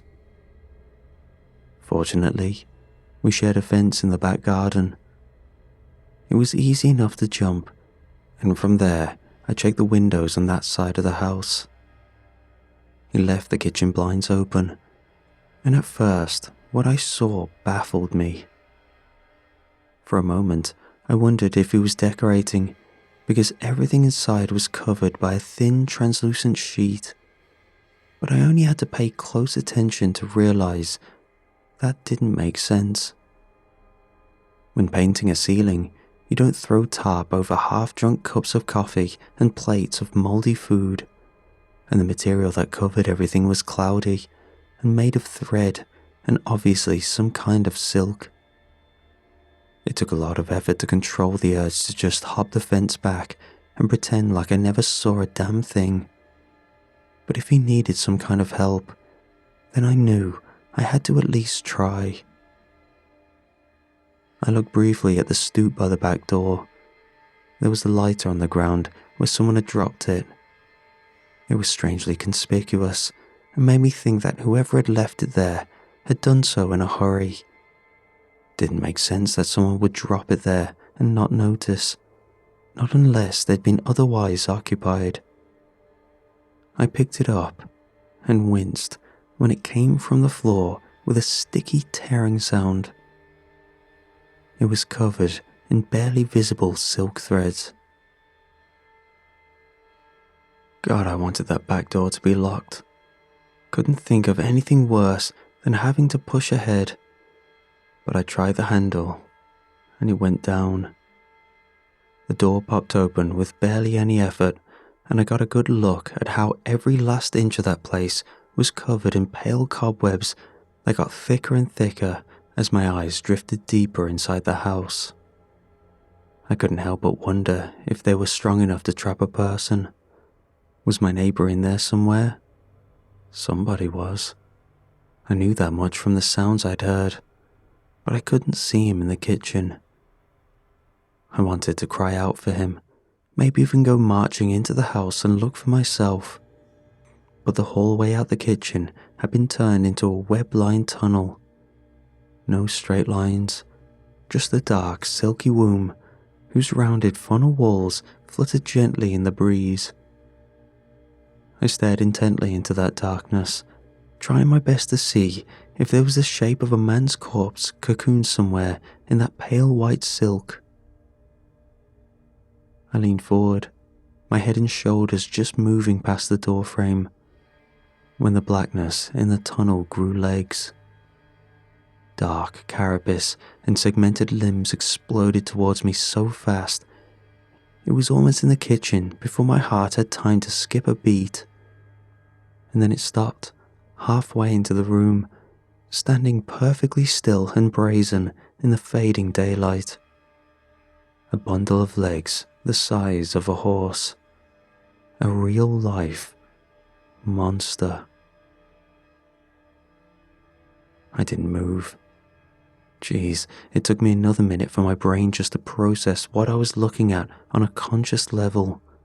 My nervous system was quicker, sure. It was like a blanket of disgust and terror was thrown over me. My stomach plunged to the floor, my skin crawled, my heart felt like it was going to explode. But my actual mind was blank, white noise and static. The creature was huge, so big its legs could just about fit in the hallway behind it. But in the kitchen, with a little more room, those front limbs and mouthy feelers spread out like tendrils and gripped the doorway. It was ready to pounce on whatever had sent disturbances throughout its web. I've read that spiders can be a little like Venus flytraps. They don't always pounce on a single trigger. They need multiple hits. When I looked down at my feet, I saw that I'd taken just one step inside, but that was all it needed to be alerted. Now it approached the initial alarm and, half blind, it waited for another hint of something trapped inside its web. I had to wonder, would lifting my shoe count? Did I have a choice? I couldn't stay there. Looking at the damn thing was bringing me closer and closer to a full-blown panic with every passing second. I had to do something, and I had to do it with some semblance of control. I slid my foot backwards. The spider didn't move. As soon as both feet were outside, I let go of the door handle and felt something sticky detach from my palm. It feels like an exaggeration to say that lightning moves slower. I'm not sure I have the words to describe how fast it was. I'm sure most of you have seen a nature documentary with one of those fish, or maybe even a trapdoor spider. Oh damn, that was quick. But this thing, maybe it was just because it was coming right at me. I've never seen anything like it except for when videos get edited. All of a sudden, it was just there, and before I knew it, thick woolly paps were pinning me to the ground, and I was looking into a pink slit of a mouth framed by fangs as long as my forearm. They moved independent of each other, and something about the sight of all those wheel-spoke legs and segmented joints clumped together in its thorax sent my mind reeling. I said at the beginning of this that a lifetime of exposure had helped curb my arachnophobia. But there are limits. I blacked out. When I woke up, it was dark all around me. I didn't know it at the time, but the belly of the beast was my neighbor's former living room. It wasn't actually pitch black, but it did take a few terrifying minutes for my eyes to adjust well enough just to be able to see my own body stuck and wriggling beneath me. I was wrapped up tight, and if you've ever heard the refrain that spider silk is stronger than steel and doubted it, well, trust me, it's true. A few thin threads doesn't give you a proper sense of it, but I was wrapped in what must have been half an inch of the stuff, and I felt like I was wearing 10 layers of lycra that was too small. There was a tiny bit of give, enough to let me move fingers or toes, or even bend a knee just a fraction. But that was it. It was horrifying. I'm not exactly claustrophobic either, for what it's worth, but given the circumstances, I found myself panicking as I tried to get some purchase. I kept thinking if I could get a finger hooked into it, then maybe I could start tearing away. I was desperate, but the more I fought, the more I realized it was hopeless. The silk was elastic and strong and covered in a thick, stodgy glue that only further limited my movement as everything I did spread it around until it was gumming my legs and hands together. It wasn't until exhaustion caught up to me and I was forced to take a short break that I realized I wasn't alone. There was another cocoon beside me. My neighbour had been a big man in life, podgy with a large pot belly and a head like a thumb. But in the dim light of that room, he looked like a skeleton wrapped in skin that had been found half decayed in an ancient, forgotten tomb. So thin and desiccated, you could hook a finger under the tendons in his neck and jaws.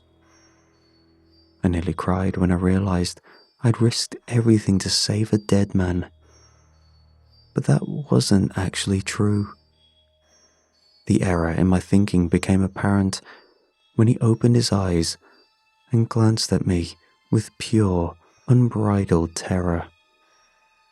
He opened his mouth, and I was convinced he was about to scream, when instead he coughed and gagged, and something wet and brown dribbled out of his mouth. It flopped down his chin and came to rest on the floor between us.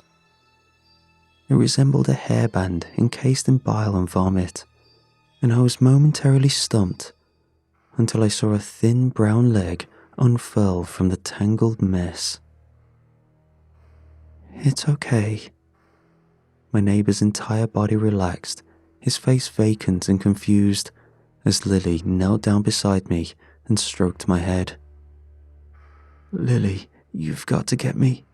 "Shh," she said, pressing a single finger to my lips. "It's okay. It's going to be okay." Behind her, a shadow appeared.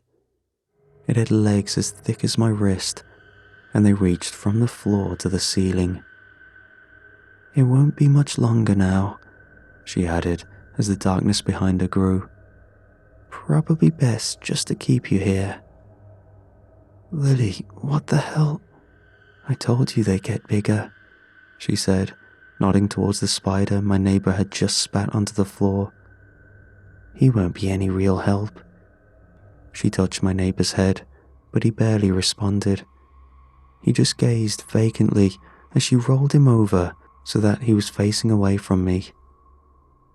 "For such a clever animal," she added as she parted his hair, "I'm always curious about just how much you miss." Something was clamped around the back of his head, a throbbing bulb of mottled brown skin and hair. It looked like a spider without legs. That's what I thought it was, until my wife ran a finger playfully along its back and my neighbour let out a gut-wrenching squeal of pain. Slowly, the shape seemed to wriggle and writhe, and a long, thin leg emerged from beneath its body, and I realized I was looking at a spider wrapped tight around his skull. Its legs buried beneath the skin and muscle of his scalp. For a moment, it playfully curled the leg in the air before returning it to the incision and sliding it back into place, every inch disappearing with a gruesome wet sound. It displaced muscle and hair, and when it came to rest, I realized just how misshapen his skull had become from all those legs wrapped tight around his head. "What the hell?" I gasped.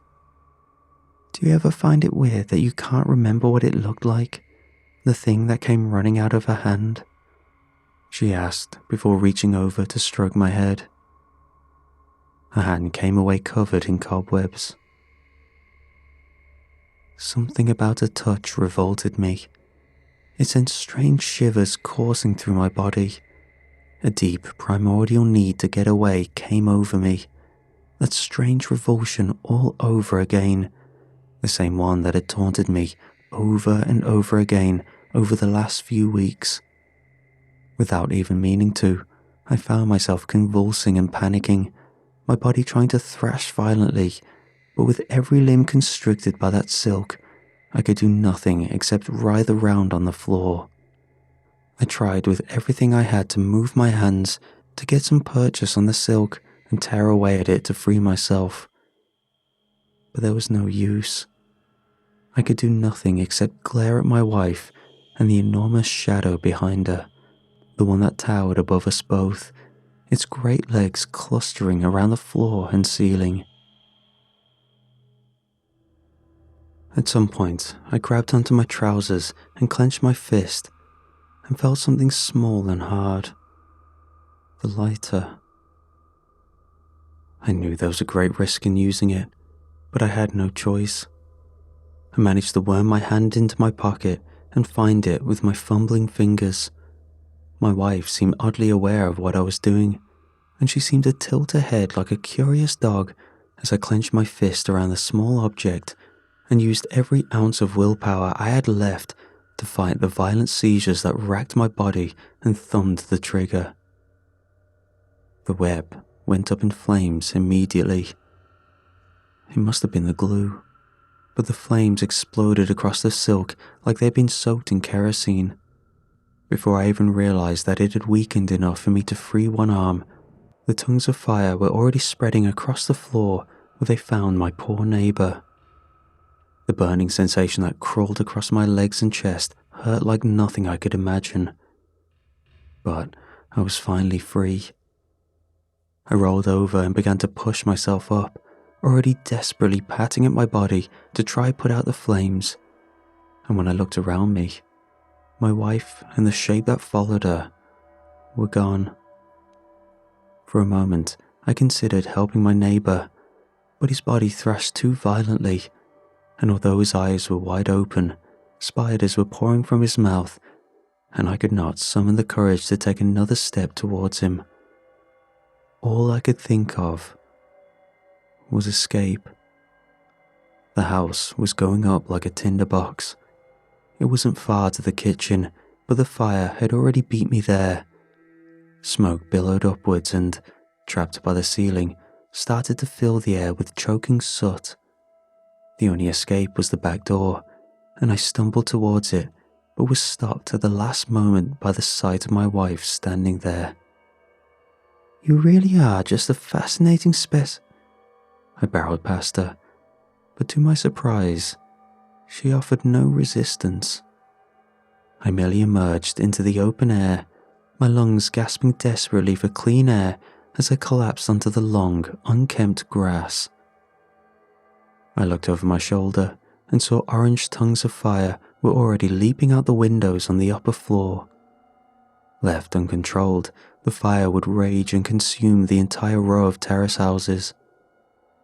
I felt a moment of remorse, but there were already sirens in the distance, so I knew someone had noticed and done the right thing. But it wasn't over. Lily was sitting on the fence. I don't know how she got there, but she looked completely undisturbed. "I never once imagined that when the wind blew me into your home, I'd find such an interesting pair of people," she said. "What a fun mine to sink my legs into. I really had no idea what I was going to find." "Let her go," I gasped. "I have," she said with a shrug. "I did, months ago as a matter of fact. There were some incompatibilities, and it just made sense to move homes." She pointed at me and smiled. "I've enjoyed living inside your head quite a bit." Struggling to make sense of her words, but still somehow aware of their terrifying implications, I placed one hand on the back of my neck and felt it. Felt her. The mere touch was enough to fill my mouth with a coppery taste while my vision blurred at the edges. Something beneath my skin shifted, and I felt a terrible pressure behind my eyes.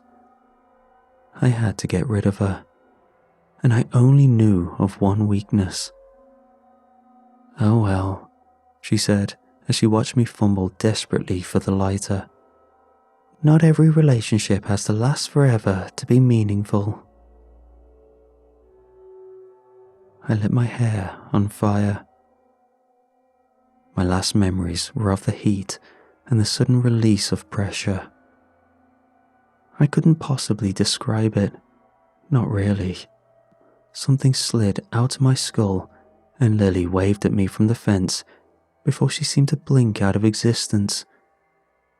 And then, nothing, not even darkness, just total absence. I wouldn't regain a sense of self until the hospital several weeks later. There was nothing left of either house, but they did manage to control the fire before it spread to the others. I'm sure there was still some damage, and to this day I feel guilty about it. I think I was charged with arson, maybe more. I have vague memories of being wheeled into a courtroom. The doctors have agonized over me for a long time, and one mentioned amateur trepanation. He said I must have practiced it on my wife, at least based on the body they found in my neighbor's house. But I can't really be sure of anything. I am forever dipping in and out of reality. Writing this down has been difficult. I'm not entirely aware of where I am right now. One doctor told me I might make some kind of recovery if it was just normal brain damage, but he never seen anything like it, so he couldn't be sure. Feels like it's a different doctor every time I see them. Then again, I don't always recognize myself when I look in the mirror. Of course, that could just be the burns, but I reckon even then, I still look a fair bit older than I should.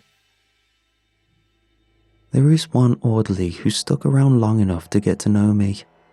He knows me by name, smiles a lot when he sees me, talks to me about all sorts of things.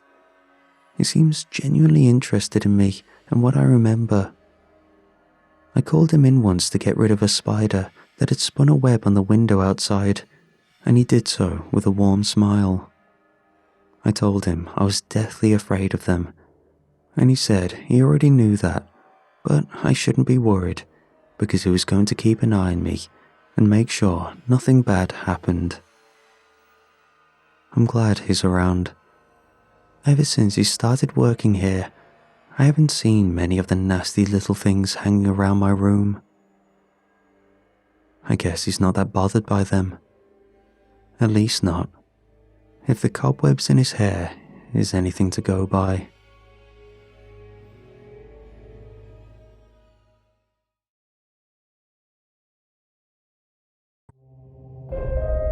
The bar I worked at didn't even have a name. The sign out front had been blank since the early 2000s, and nobody who came in cared enough to ask what the place was called. We could have been called Drink Here, and it wouldn't have changed a thing. Most of our regulars were either in debt, going through their third divorce, or waiting to die. Or for a few, it was a combination. I worked at the bar because it paid me in actual money, not drink tokens or promises, most of the time. I was behind on rent again. My bank account was so low it rounded to zero, and I'd already tried every get-rich-quick scheme that TikTok, Reddit, and sheer desperation had to offer. I didn't have the face for tutoring or the charm for streaming, and dropshipping died before I figured out what the hell it even was. That night, I was wiping down a chipped glass for the 6th time, wondering if I could call in sick tomorrow and still keep the job. I stared at the TV bolted above the bar. Usually, it was sports reruns or weather warnings. That night, some televangelist was pacing around a fake church set, waving a crucifix like he was directing traffic. He was going on about demons, speaking in a voice that cracked between shouts and sobs. People in the audience were crying. It looked like bad theatre. But what made me freeze was the giant number at the bottom of the screen. Cleansing services start at $2,499. I blinked at it. The screen cut to a testimonial, some woman hugging him and crying about how our walls don't scream anymore. Then the price flashed again, nice and bold. I stood there, glass in hand, getting ready for round 7, wondering how this guy was making 3 months of my rent by waving a book and shouting at drywall. Then I set my glass down, wiped my hands on my jeans, and made a decision that, at the time, felt kind of brilliant. Back at home, I sat on my mattress, opened my laptop and typed, "How to do an exorcism real good" into the search bar. The stuff that came up was mostly religious doctrine and official church rules, all of which boiled down to, you need to be ordained, and also don't do this. Not helpful. So, I switched to the weirder side of the internet. Blogs with names like Sacred Warrior Cleansing Services and Ascended Realm Brotherhood. That was where the real gold was. Guys in robes charging $500 an hour to wave herbs and throw salt at basements. I could do that. I already had herbs in my kitchen. Sure, they were expired parsley flakes and garlic powder, but it was a start. I wrote a shopping list. 1 Bible. Didn't matter which version. I found a beat-up one online for $4. Salt. Table salt worked fine. Crucifix. Plastic from a Halloween shop, spray-painted gold to look slightly less like a toy. Candles. The dollar store ones that came in packs of 10. Latin phrases, copy-pasted from demonology forums. I didn't know what I was saying and didn't care, as long as I could confidently pronounce them. I practiced in the mirror that night, waving the crucifix and muttering, "Exorcizo te spiritus immundus," while trying not to laugh. I looked ridiculous, but I knew it wouldn't matter. If someone was desperate enough to call me, then odds were good they didn't have a priest on speed dial. They'd be about as clueless about priests and exorcisms as me. I made a Craigslist listing under the name Brother Elias because it sounded both biblical and fake enough that nobody would try looking me up. Added a line that said, "No spirit too dark, no presence too strong, guaranteed results." I went to bed and figured it'd be a few days before anyone actually called. It took 6 hours from the time I woke up. The call came in around noon. I almost ignored it because I thought it was my landlord again, but something told me to pick it up. Probably that little voice in my head called rent anxiety. She sounded nervous, quiet, breathy voice, like she thought someone was listening on her end too. Said she'd been hearing banging at night and whispers in the hallway. Thought maybe someone had died in the house years ago and never left. She mentioned she lived alone, which made her desperation more believable. People who live alone get haunted more. I think that's a law in movies or something. I scribbled down her address, told her Brother Elias would arrive within the hour, then immediately spent 15 minutes Googling how far away she lived and trying to remember if I'd printed out my Latin cheat sheet. I didn't have a car. I had to borrow my neighbor's, a beat-up Civic that smelled like ashtray and beef jerky. I kept rehearsing lines on my way over.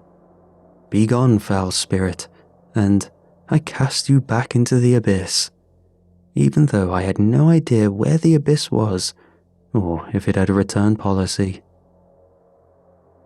Her house was really small and beat up, shutters held together with cracked paint. Looked like it hadn't been renovated since the Cold War.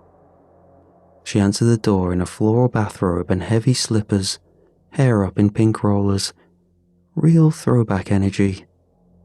Her eyes darted past me like she thought someone might be following.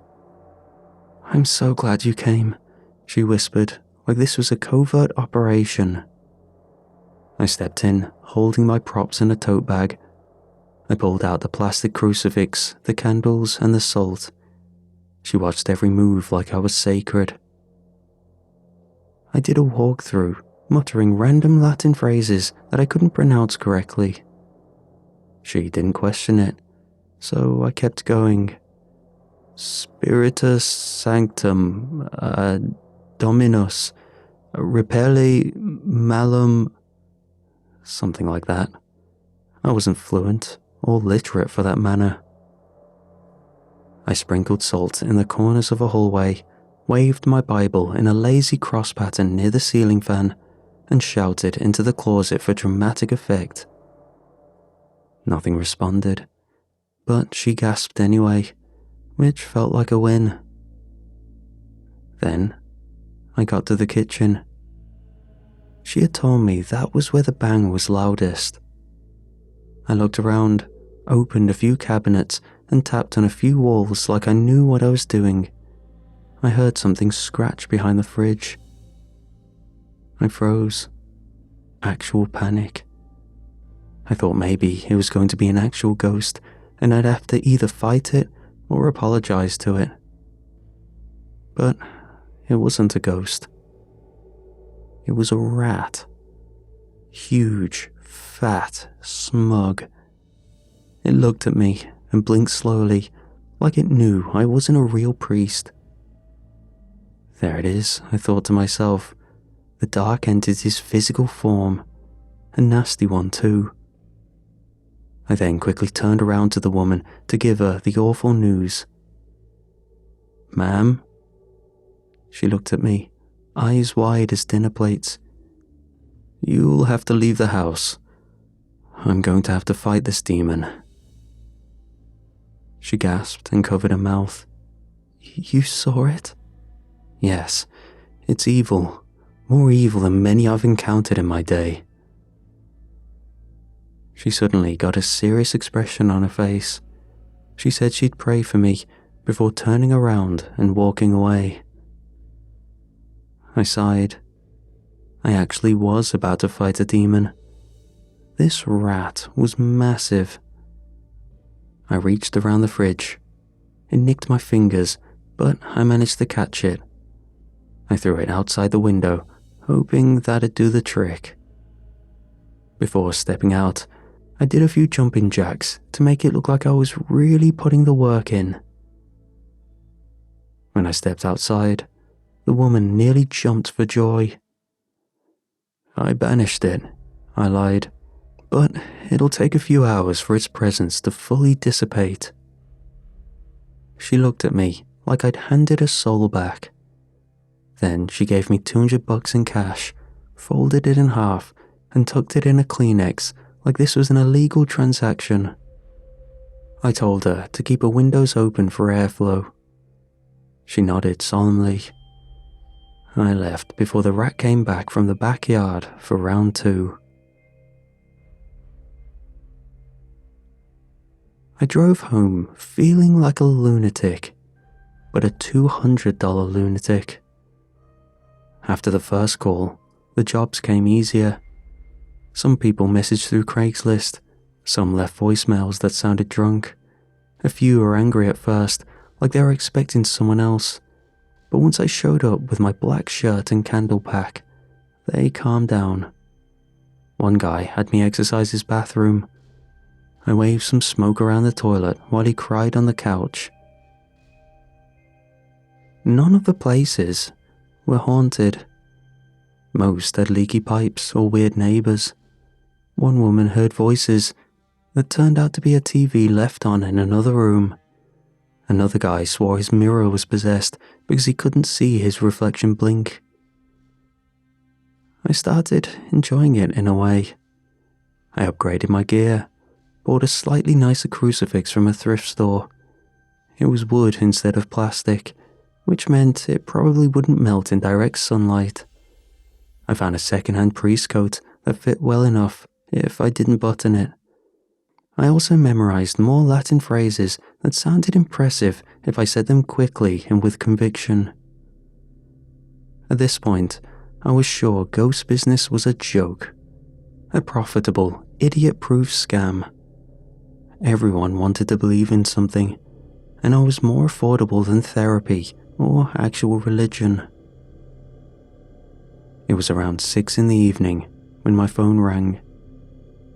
I was microwaving instant noodles and trying to remember if I still had eggs in the fridge. I answered with my usual fake calm voice. "Brother Elias speaking." The man on the line sounded tense. He said he got my number from a friend for whom I had performed an exorcism. Didn't say who. Said he had a situation and needed me to come out tonight if possible. Offered double my rate before I could even respond. I grinned and told him that he's too kind. He gave me an address on the edge of town. He told me the house had been empty for a while. He hadn't wanted to go back in there alone, but now that I'd be coming with him, he felt pretty confident. Said there had been an incident. When I asked him what kind, he paused. Personal, he said, but the energy's still there, I'm pretty sure. I wanted to ask what he meant, but I also didn't care. He was paying double. I threw my supplies in the tote again, grabbed the wooden crucifix and a fresh box of candles, then borrowed the Civic for another run. The check engine light came on before I hit the freeway. It had been doing that since I borrowed it last week. I ignored it, the same way I ignored every other warning in my life. The house was exactly what I expected from someone who described it as having energy. It was sat behind a chain-link fence that leaned more than it stood. One of the upstairs windows was boarded up, and an old satellite dish was pointed at the ground instead of the sky. The man met me at the gate. To his credit, he looked more normal than my usual customers. He tucked in his shirt, neat hair, with his hands folded in front of him. He handed me a $100 bill and said he'd pay the rest when it was done. Inside, it smelled horrific. I can't even describe the smell, but I wanted to get out of there pronto. Everything was still. Furniture under sheets, carpet covered in that fine grey dust that sticks to your shoes and makes you feel like you're walking on dead skin. I walked in first, but at this point, I'd been doing this exorcism gig for so long, I actually wasn't even faking my confidence anymore. The man followed behind me without speaking.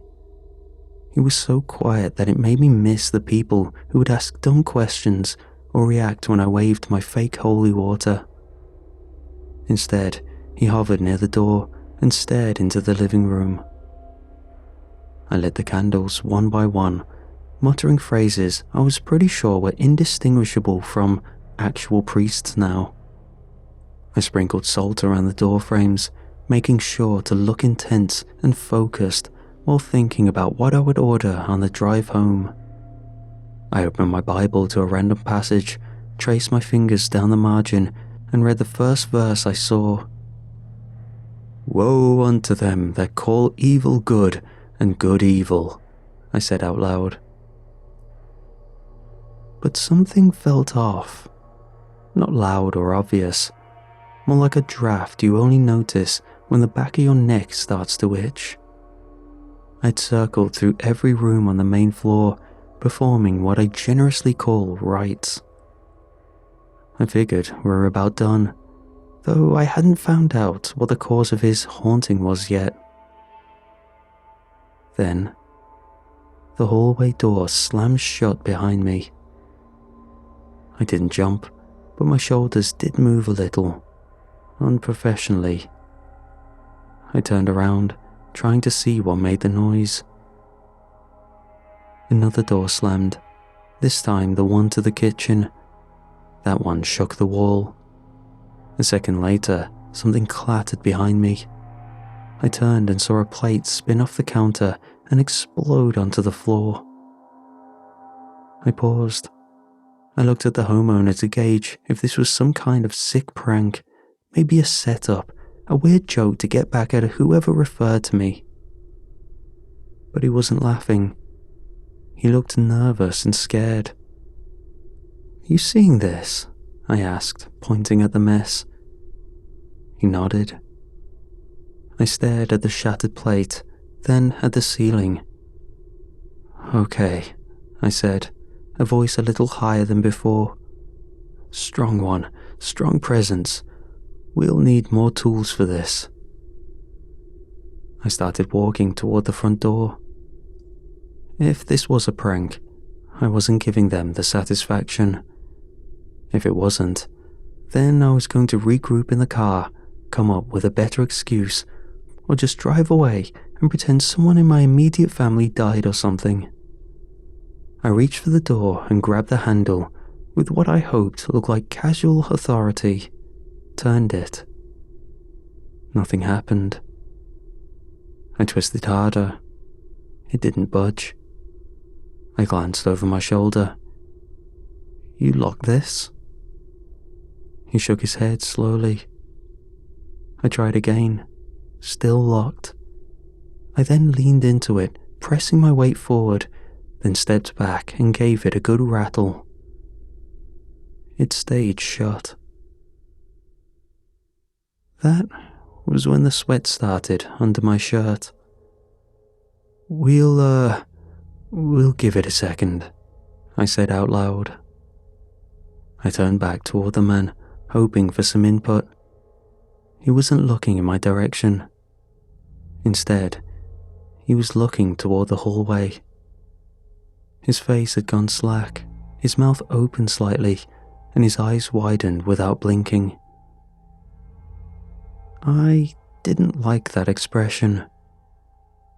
I followed his gaze. A wind came through the hallway, cold and unnatural. It passed through me with enough pressure to push the air out of my lungs. I staggered and grabbed the doorframe to steady myself. Then, I saw her. She stepped from the shadows near the stairs, but her feet didn't move. They hovered, dragging nothing. Her form shimmered. Her face was twisted and sunken, as if something had scooped half of it out. Her eyes were pitch black and glossy, dripping some thick, black sludge that slid down her cheeks and vanished before hitting her jaw. Her hair looked soaked. Her dress clung to her in patches, like it had dried in places and stayed wet in others. I wasn't quite sure what to do. "That's her," he said, turning to face me. Instinctively, I got my salt jar out and hurled salt at the supposed ghost. It did nothing. Then I threw the entire jar at her. If this was a person in a costume, it was about to do some real damage. It went through her and hit the floor behind her, bursting open in a stupid little splash of white grains. "The blessed salt did nothing?" the man quizzed. Blessed? I thought to myself. You had to bless the salt? I saw the man trembling, his hands at his sides, eyes locked on her. I looked back at the ghost. This whole time, she completely ignored me and my presence. Her gaze was fixed on him. She moved. One moment she stood by the wall, and the next she passed straight through the air and collided with him. He dropped instantly. His back hit the floor, and then he began to convulse. It wasn't natural. His body seized in waves, his arms smacked the floor, and his legs bent wrong. His mouth opened, but no noise came out. He slowly started levitating. I stood, frozen, completely useless. I had no script for this part. None of my notes said what to do when your fake demon actually showed up. I looked around for something holy, but all I had left was a melted candle stub and the Bible. I turned and ran for the front door. I didn't expect it to open. I reached for the knob with the full belief that it would be fused shut. But it turned. The door gave way with no resistance. I didn't wait to think about why. I stepped out into the cold night, walked fast to the Civic, and drove off without checking if leaving that front door open meant I'd just released the demon out into the streets. My hand shook on the wheel so badly I nearly drifted off the path twice before returning to the main road. My legs bounced under the dashboard. My stomach was a solid block of guilt and confusion. I didn't even know what I had seen. I kept thinking maybe it was some weird performance art gone wrong. Maybe I'd inhaled something in that house. Mold hallucinations. That was a thing, right? I parked 3 streets away from my apartment and sat there with the engine running.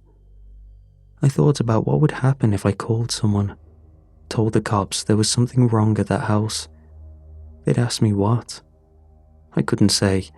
A dead woman possessed the guy who hired me to perform an exorcism. I didn't even know his name. I'd get asked questions I didn't have answers for. I pulled out my phone and hit the non-emergency number. Said I was a concerned neighbor, hadn't seen the guy in a while, heard something weird from inside, thought someone should check on him. The dispatcher thanked me and said they'd send someone out. I hung up and stared at the ceiling of my car for a while. I was halfway through reheating the same noodles from earlier when the phone rang again, same number as before. Hello? Hi, the officer said. You called earlier about someone on Shorewell Lane? Yeah, I said. Did you find anything? He laughed a little. Guy's fine. Said he was meditating. Really friendly. House looked good too. Clean, quiet, nothing unusual. He said he appreciated us checking in, but asked neighbors not to bother him with noise anymore. I didn't say anything for a second. Right, I said. Good. Thanks for letting me know. I hung up, stared at the floor, then at the window, then back at the floor. By morning, my eyes felt like sandpaper, and my hands still had that post-adrenaline tingle. I couldn't stop replaying it. Every time I blinked, I saw her face again. Those black holes where her eyes should have been. The thick drip sliding down her face. I told myself to forget it and move on. But I couldn't. I had to make sure. I slowed as I passed the man's house. My eyes went to the window. He was there, standing behind the glass. He was smiling. His head followed my car as I passed, slow and smooth, like it was mounted on something that could rotate full circle if needed. I drove forward, turned the car, and didn't stop again until I was home with the door locked and the candles thrown in the trash. I saw all I needed to see. I sat at my desk and deleted every ad I'd posted. Brother Elias was officially retired. Maybe I wasn't cut out for the holy arts, after all.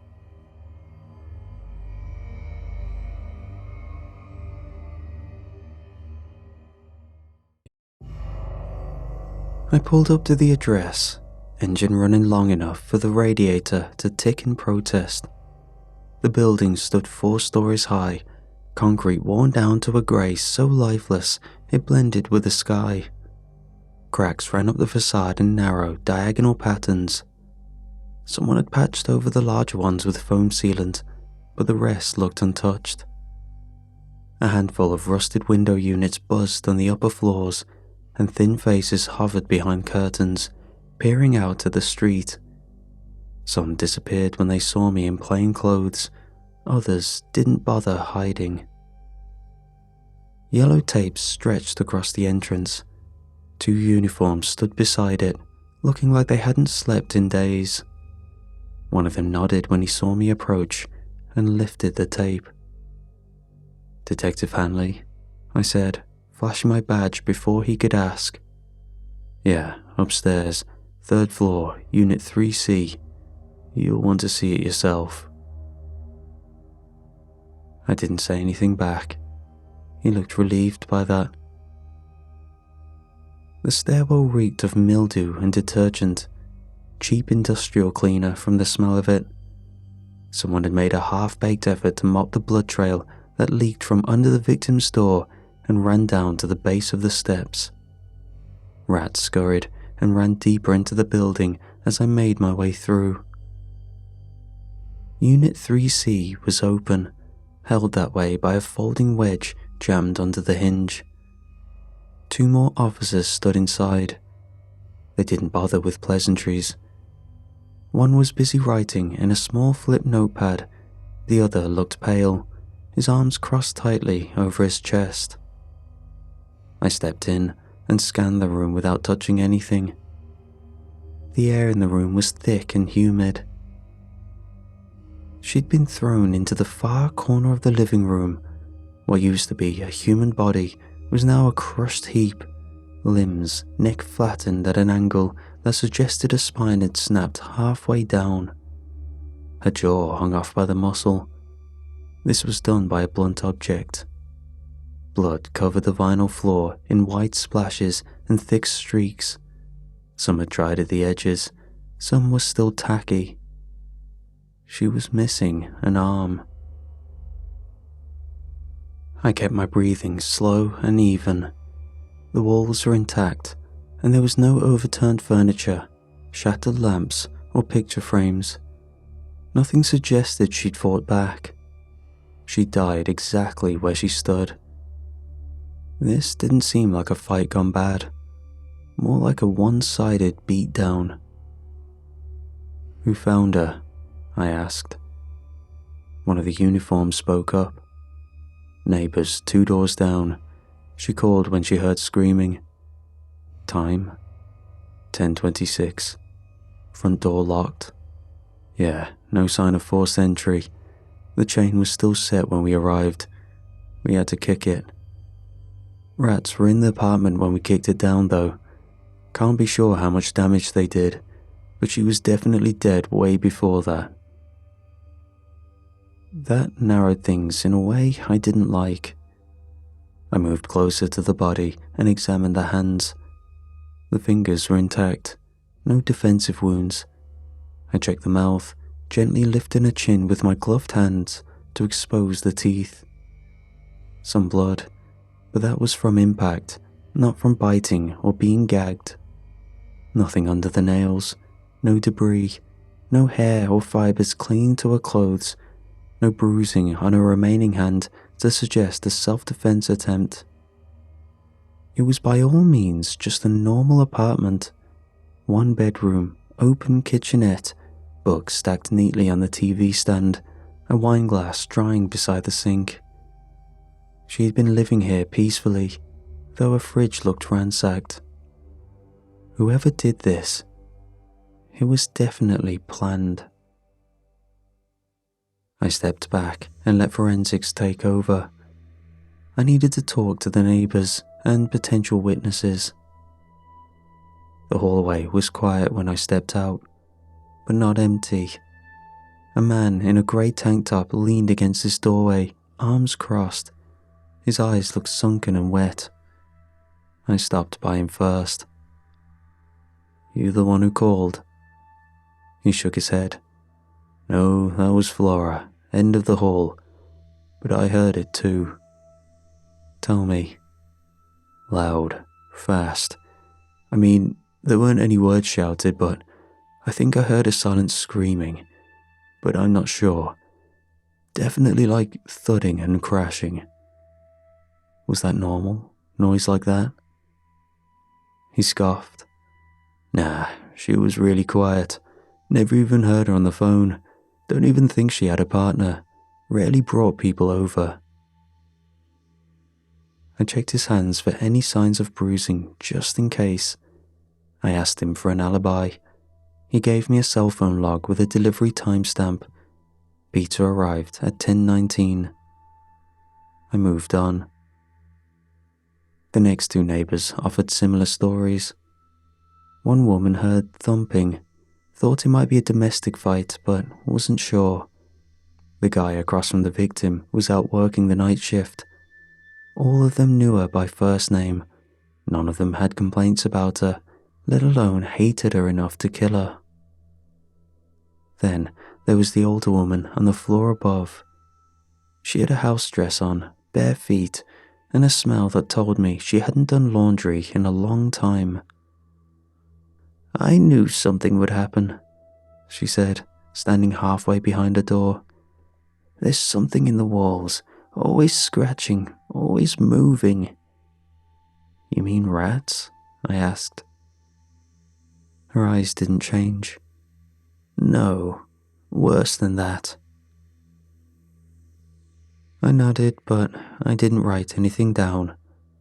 I chalked it up to age and isolation, a mind that had been left alone too long.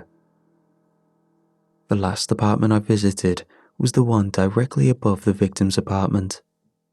He opened the door, still holding his son, a boy small enough to barely talk, face streaked with tears. The father didn't look much better. His hair stuck out in uneven clumps, and his fingers trembled as he lifted the toddler from one hip to the other. "You're the detective," he said. "They said someone would come talk to us." "Did you hear anything unusual?" I asked. He nodded, slowly. "It was bad. We heard her scream. I mean, really scream. It was sharp, quick. Then there was this pounding, like it was vibrating up into our bones." He looked toward the stairs. "My son started crying immediately. Then it stopped." "Did you see anyone?" "No, we didn't leave the apartment." "Do you have cameras?" "No, but I've got a security cam in the baby's room with audio. It's on loop. I can send you the clip." I took his info, got the file, thanked him, and headed back downstairs. Nothing was adding up. I asked around to see if we had any footage. The landlord had installed a half-broken DVR system 5 years ago after a string of bicycle thefts. One camera pointed at the building entrance, another covered the third-floor hallway, focused on the victim's door. The third feed, meant to show the stairwell, blinked between grey screens and frozen frames. That one was useless. I reviewed the footage from the past 12 hours in silence, running it at 4 times speed, pausing whenever I saw movement. 10 people came and went through the front door. 4 were delivery drivers, 3 were residents I'd already spoken with, and the rest were building staff or uniformed officers who arrived after the 911 call. When I finally closed the laptop and returned to the apartment, the forensics crew had already packed up. The room was stripped of evidence bags and markers. The blood had dried in most places. I stood in the center of the living room and let my eyes sweep over the corners, furniture, and ceiling. Something sat wrong. I didn't know what, only that it hadn't left me since I first stepped inside. I shifted back toward the entryway and looked again. Above the living room center, near the light fixture, something was pressed into the white stucco. I stepped closer. Among the specks of blood that had reached high on the walls and ceiling, next to the AC vent, there was a single handprint. It stood out from the splatter. It had a clean form, but it looked to be smudged. The thumb sat at a strange angle, like whoever made it rotated their hand outward. I stood there, trying to make sense of it. I walked over to the far wall, stood on the couch beneath it, and reached upward with my full height, but couldn't get within 8 inches of touching the ceiling. The woman who lived here was 5'4", according to her license. She couldn't have left that print even if she stood on the furniture. I stepped down and stared at it again. It felt deliberate. Killers who left signatures weren't new. It was uncommon but not unheard of. The FBI maintained a database of those who used them. Symbols, poses, words, even objects placed at the scene. There was a chance this was meant to be a message. I tried taking the fingerprints from the hand, just in case, but I knew it would be fruitless. I took photos from 3 angles and left a notation in the case file. I told the uniforms outside that I wanted a patrol unit to do regular sweeps of the building, especially at night. No one had seen anything. That didn't mean it wouldn't come back. As I headed out the door, I couldn't help but take one more glance at the ceiling. I spent most of that night at home, glued to my desk. The lamp's buzz crawled into my ears, and the glow of the monitor drained the rest of the room in shadow. Samantha Ortega, age 32, no criminal history, worked data entry for a mid-size insurance firm downtown and lived alone. She paid rent on time and didn't have a boyfriend listed on her tenancy records. Social media pointed to a quiet life. She posted about a cat, pictures of coffee, and the occasional meme. No angry exes, no unhinged comment threads, nothing that hinted at trouble. I pulled her work records next. Her supervisor said she was consistent, kept to herself, and always polite.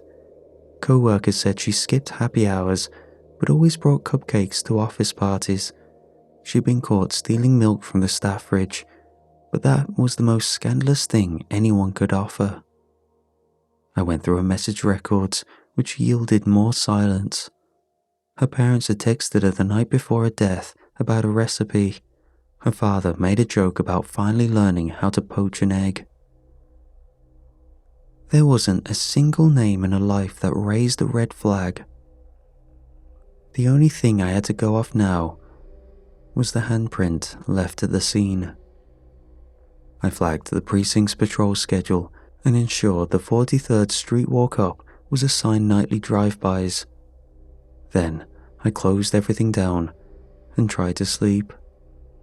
Didn't get much. A week passed. The fingerprints I attempted to get returned nothing. The blood sampled from the handprint was Samantha's.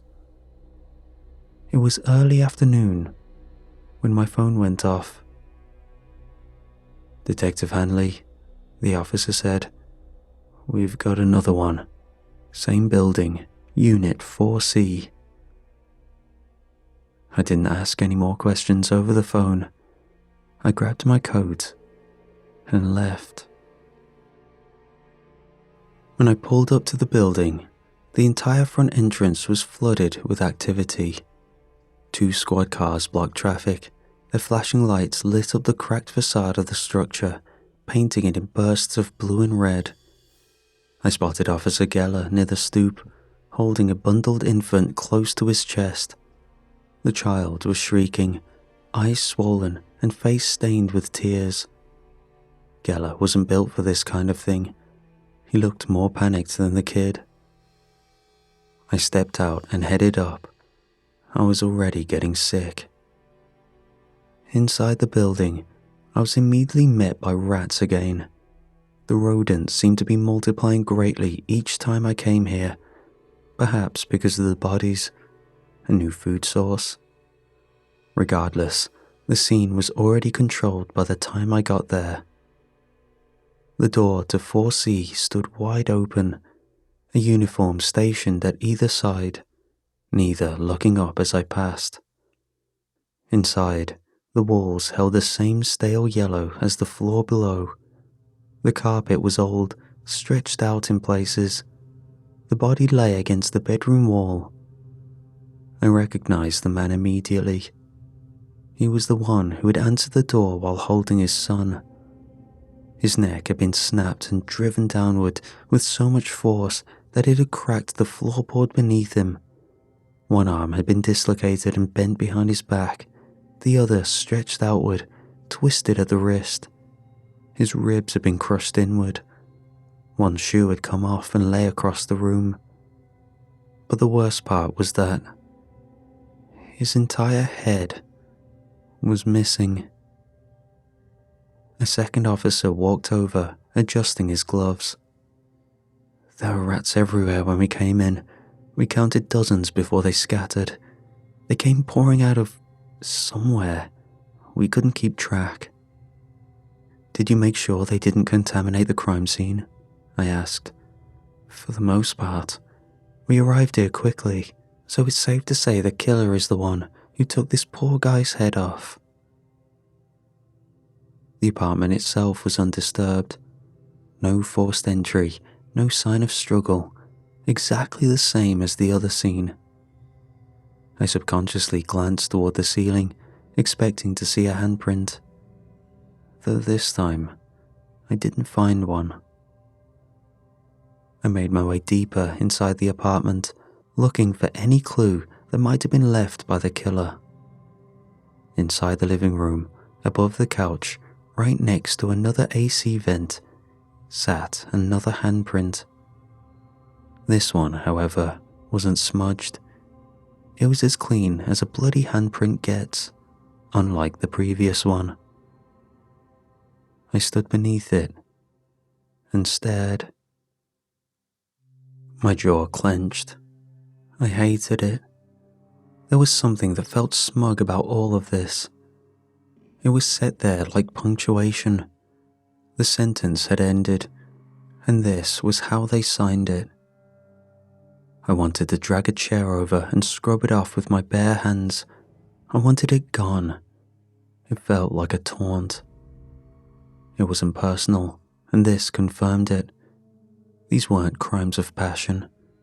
I'd stood across from this man days ago. He'd held his son and tried to stay calm while I asked if he heard anything strange. Now his body was broken and cooling on the floor. If this was the game he wanted to play, I'd play it. I dragged a chair over and reached up to the handprint to collect blood samples and fingerprints. I stared at it briefly, then shifted my attention to the vent beside it. The grill was crooked, one of the screws nearly halfway out the wall, but it looked more like it was ripped out of the wall rather than unscrewed. The rest wobbled when I tapped it. It had been opened. There was no dust anywhere to be found. Someone had definitely tampered with it recently. The opening wasn't large. No person was squeezing through that unless they could fold their ribs. But something had definitely pushed its way through. I reached up, pinching the side of the cover with 2 fingers, and pulled. The vent gave with a low pop. A draft of cold air moved against my face. Inside, I saw darkness. Thin ridges of metal tubing ran along the bottom, but nothing else stood out at first glance. I leaned in. The smell hit me hard. Dry urine, fur, something deeper behind it. Fungal, wet. Something had been nesting inside the shaft. My flashlight couldn't reach the bend in the ductwork, but I could hear movement further in. A soft, shifting sound. I narrowed my eyes, took a breath, and slid my hand inside. Almost immediately, something bit down. I yanked my arm back hard. Pain flared from my wrist. My glove was torn near the edge, and blood welled up in a thin line across my forearm. Goddamn rats, I mumbled to myself, feeling stupid for even bothering. I reviewed the security camera footage, knowing I'd find nothing. I leaned back in the chair and watched the grainy loop for another few seconds before killing the monitor. The neighbours had come and given their testimonies willingly now. None seemed suspicious. Back at the precinct, I printed both photos of the handprint, lined them up side by side. I heard someone knock gently at the open door behind me. One of the officers leaned inside. "That handprint again," he said. "We saw it in the first one too. That one looks cleaner though. You got the fingerprints?" the officer asked. "Yeah, waiting for the results," I responded. "You think it's a signature?" I didn't answer at first. I pointed to the photos.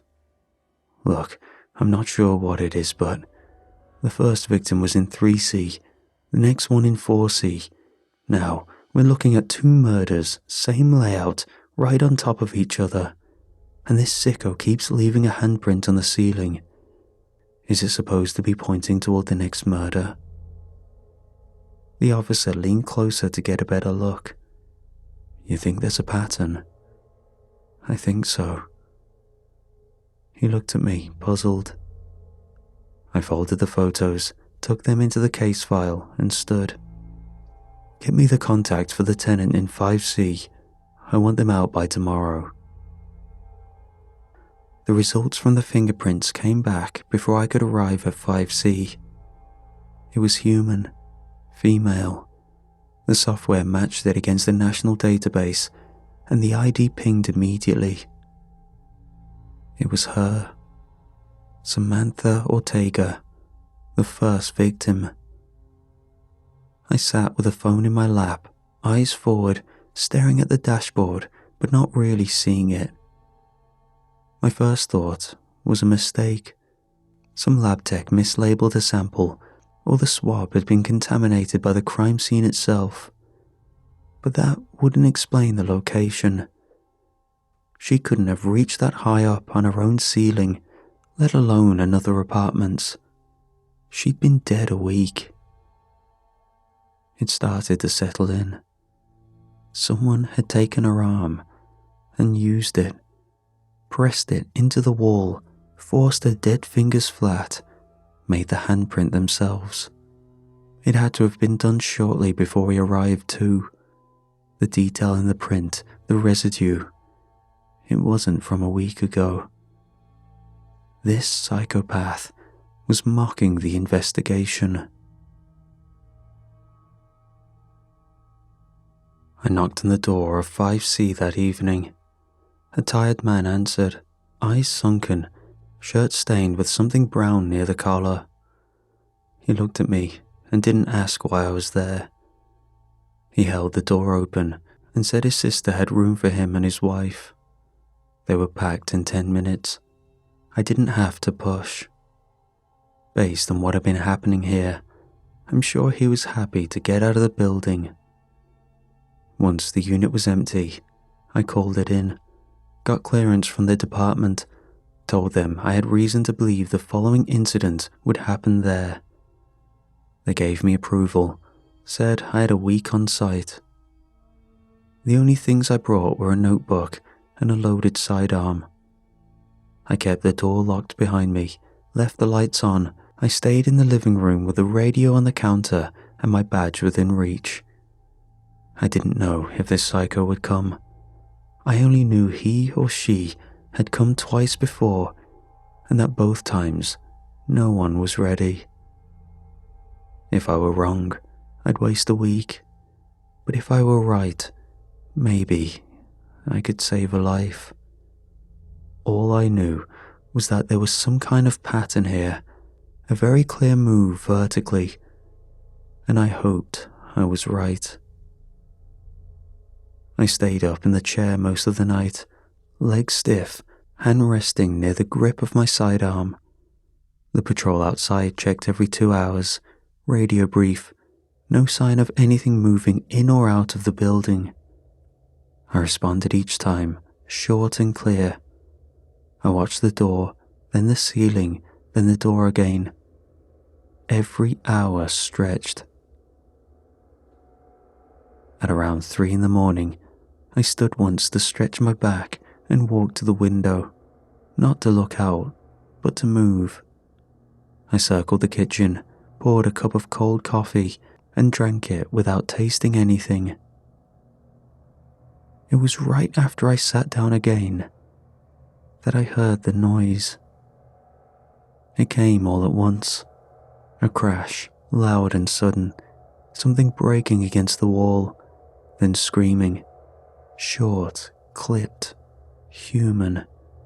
A voice trying to call out but getting pulled under. I froze for a second, listened. The ceiling didn't shake, the hallway was quiet. I leaned closer to the wall and heard it again. Another crash. The screaming had stopped.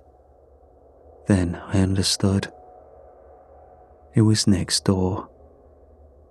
I stood fast, nearly knocking the chair over. My hand went to the radio. I pressed the button as I moved to the door. Unit 5D, movement next door, I'm breaching. I didn't wait. I unlatched the door and stepped into the hallway.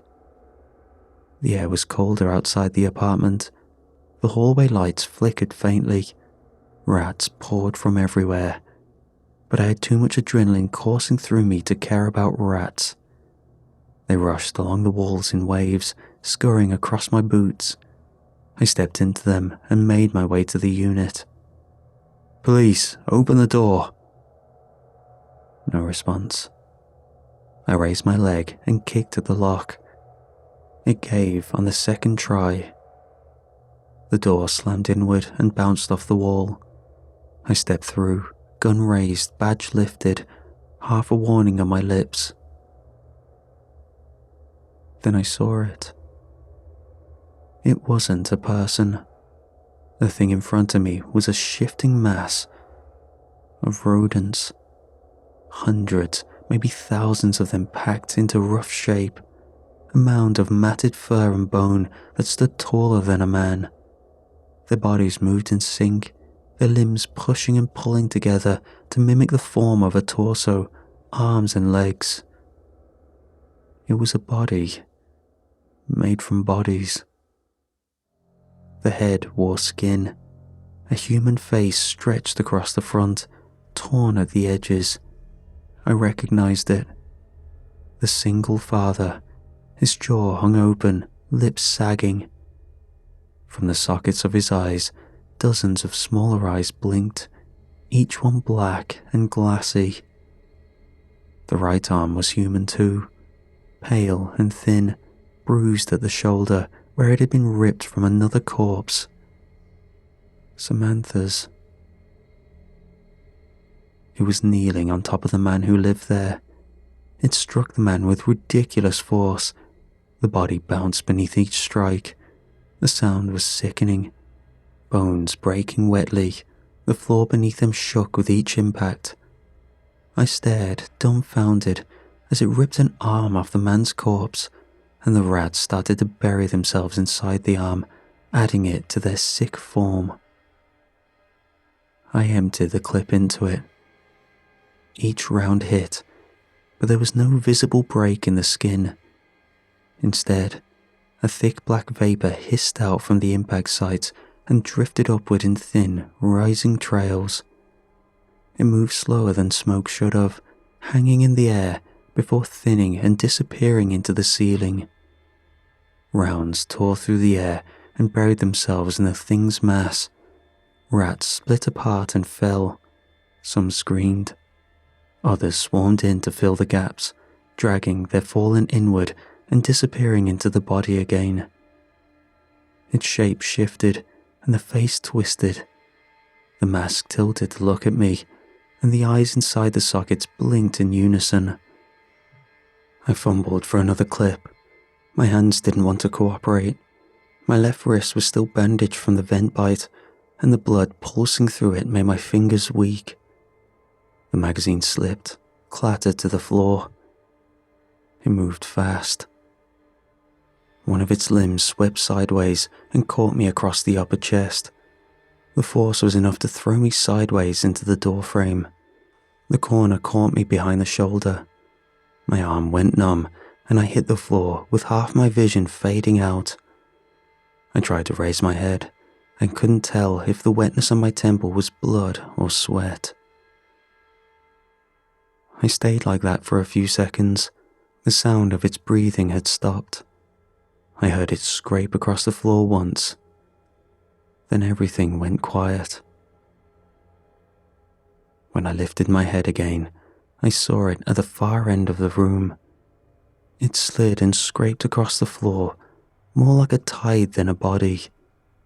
They gathered at the fresh arm, bulging with blood, twitching in their hold, and now fully made it part of the mass.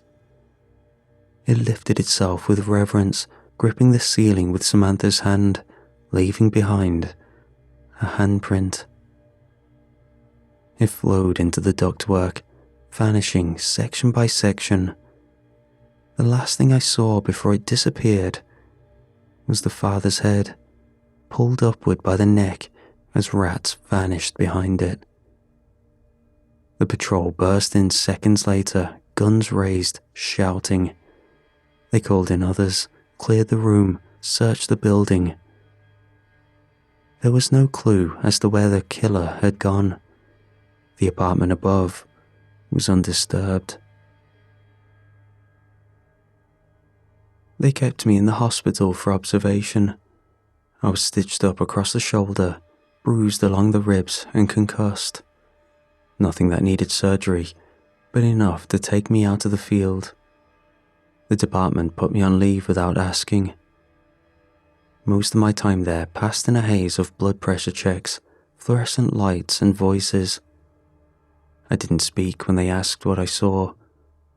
What would all these seasoned officers and the rest of my colleagues say? Of course they wouldn't believe me. Regardless, I had guessed wrong about everything in this situation. The man had died a few feet away, one wall between us. If I'd been paying attention, I might have taken more time to figure out the details, and perhaps I could have acted sooner. I didn't. I assumed I understood what I was doing. I thought I had figured it out. But was there even a way for me to have figured it out? At the very least, I had to put an end to it now. The building hadn't been sealed. The neighbors were still inside, upstairs, downstairs, across the hall. Families, older tenants, students, night shift workers. I knew it would strike again. I didn't know if it was following a pattern or choosing randomly, but I didn't care. I made a few calls until I got the owner's name. He ran a property group with a voicemail that never got checked. I drove across the city to a cafe he was known to visit. I waited until he walked in and blocked his path before he could sit down.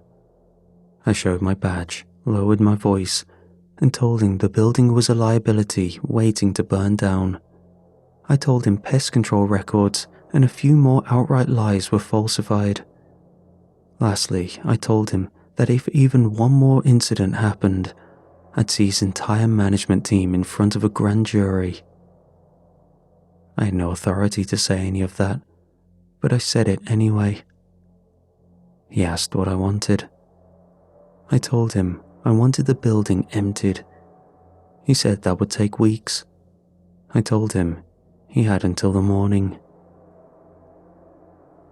Tenants were told there had been a confirmed gas leak. People evacuated, which I'm pretty sure is due to the murder cases, and not the reasons they were actually given. Patrol officers sealed off the building. A few argued and demanded compensation, but no one stayed behind. By the afternoon, the pest control team had arrived. I paid one of the crew leaders a few $100s out of pocket to keep me updated. They pumped every floor with fumigant, every room, every vent, every closet. They opened every crawl space, broke through every wall that felt hollow. For 2 days the building was sealed. No one went inside except for exterminators in hazmat suits.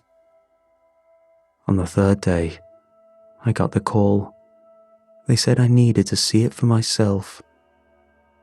I met them at the loading dock behind the building. 2 contractors stood near an open dumpster, their faces pale, masks hanging from their belts. Inside weren't dozens of plastic biohazard bags. Instead, it was one huge bag. Inside was a mass, swollen, diseased-looking. The stench clung to my nose and throat, even through the mask. They claimed it had a name: Rat King. It was explained to me that a rat king is a collection of rats or mice who are intertwined and bound together in some way. They also found the limbs of the victims of the serial killer in the rat's nest. Later that week, the local news ran a segment on the building. They called it the worst rat infestation the city had seen in years, cited health code violations. The building was finally clean, however. The murder case itself sat unresolved. The killer had never been caught. But I knew better.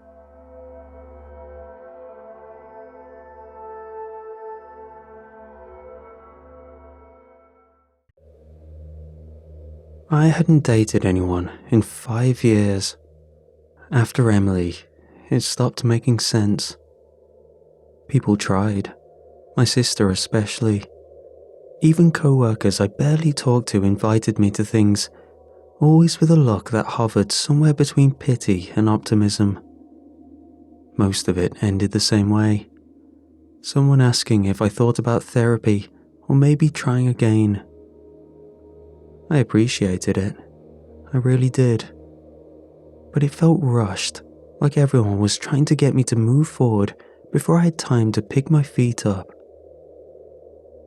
There wasn't anything obviously wrong. I went to work, replied to texts eventually, and even smiled when I was expected to.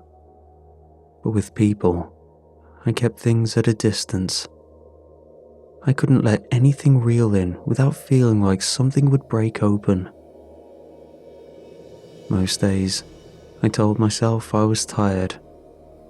That was easier than admitting I didn't know what to do with the space she left behind.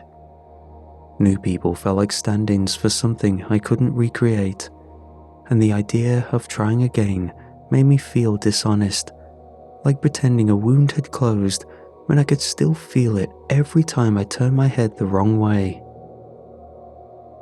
For the first few months, I used to stop and talk to her. Same turnoff just past the tree line, a quiet spot with a bit of sun in the mornings. I'd bring coffee sometimes and sit in the grass with her, pulling out a handful of blades to play with. I'd tell her about work, about my sister's latest attempt to set me up and how awkward it felt. Anything to fill the silence.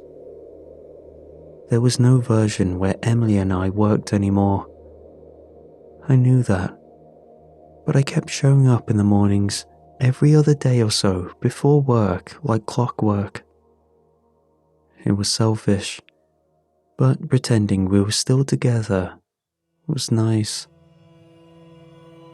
Eventually, I stopped meeting up with her as often.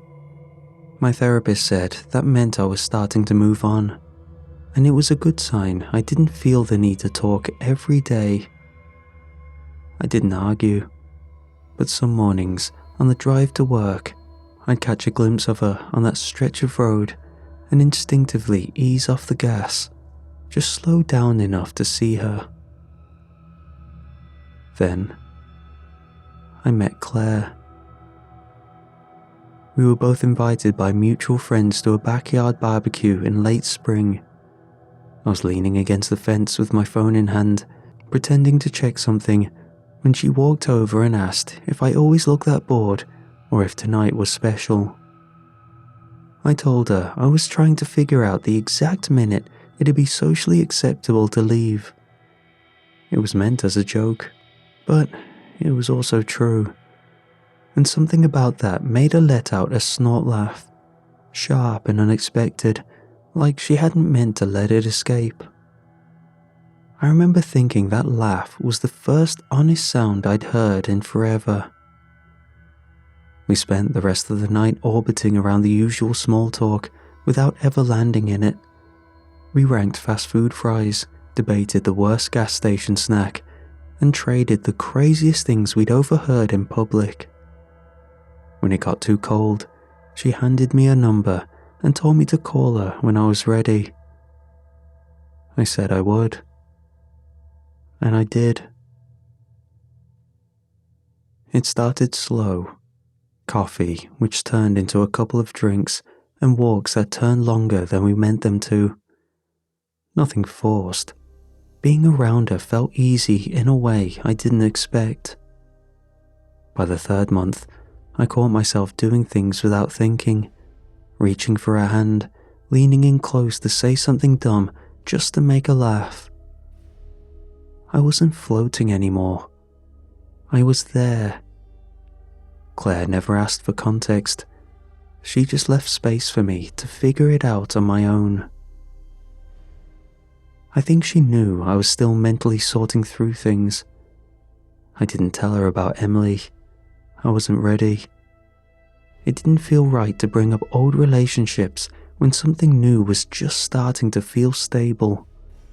And even if I had, I wouldn't have known where to begin. Not long after, I moved. Not just to get closer to Claire, though that was part of it. The job was better, a quieter place, better pace, less noise between the hours. But if I'm honest, I think I just needed something that felt different, somewhere new to wake up, somewhere she hadn't been. Claire helped with the boxes. She unpacked the kitchen while I stood in the living room, hands on my hips, staring at a blank wall like it might tell me something about the version of myself that was supposed to live here. At some point, she called out from the other room, "Hey, is this yours?" I walked into the hallway and found her kneeling by an open box, holding a photo album I hadn't seen in years. The cover was worn soft at the edges. She opened it without waiting, flipped through a few pages.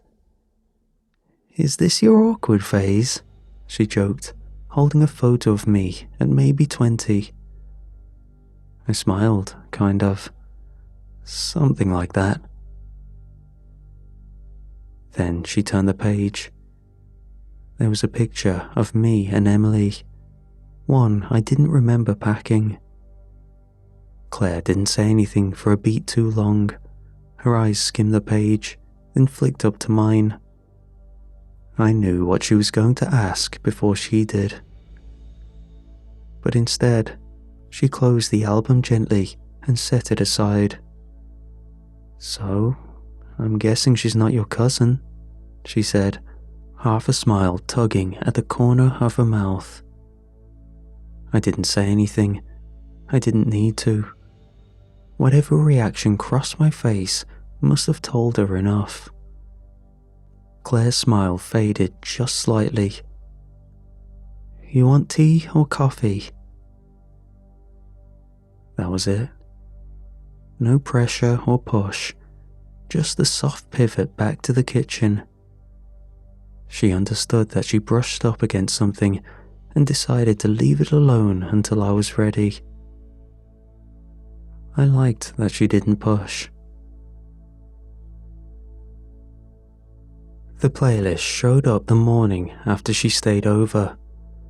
We were both running late. She took the first shower, while I stood in the kitchen, half-dressed, scrolling through my phone while the kettle heated.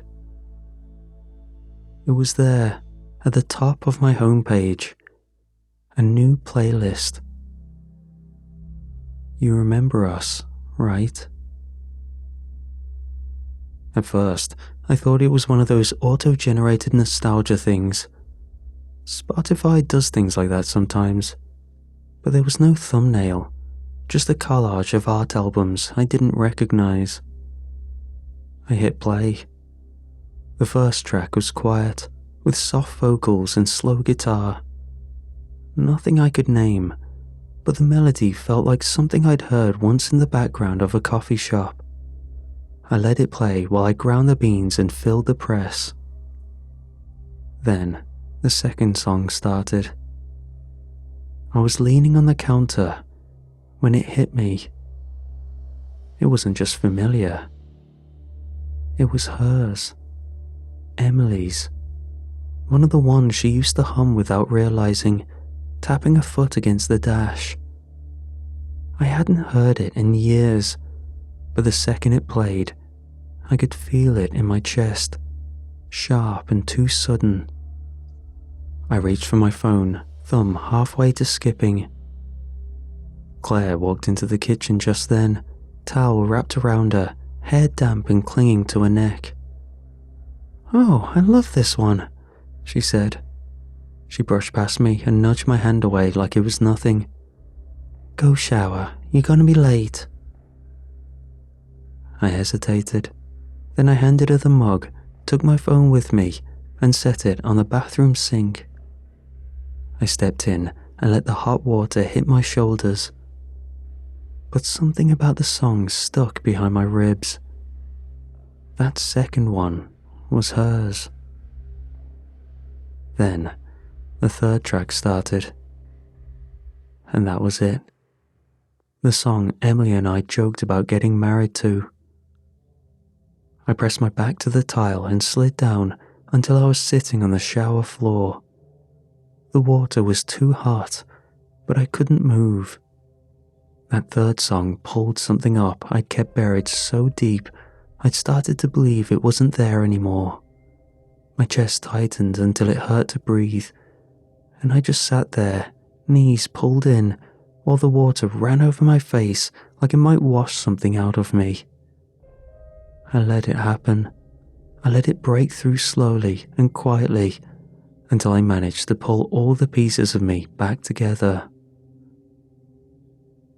When I finally stepped out, I checked the playlist with a kind of quiet dread. It had been created that morning, which was impossible. Sure, Emily and I used to share a Spotify account, but that was years ago now. Seeing her name tied to something new still pulled at something.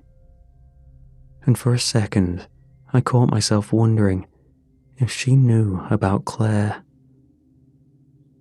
Once I realized what I was asking, I let out a low, tired laugh.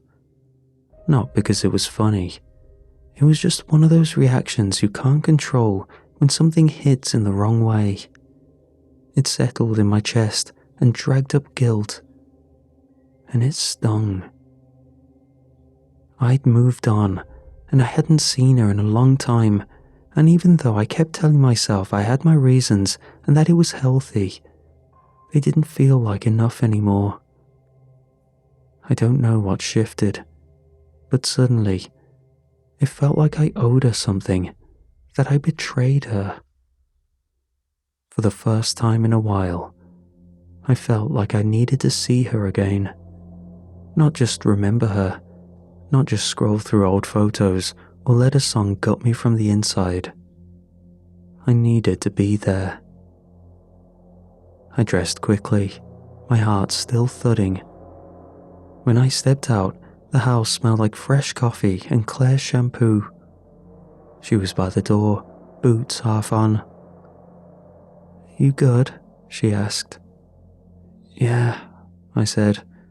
"Just tired." She reached out and fixed the piece of hair near my temple. "You're always tired." "I'm working on it." She handed me a travel mug, kissed my cheek, and left before I had to explain anything.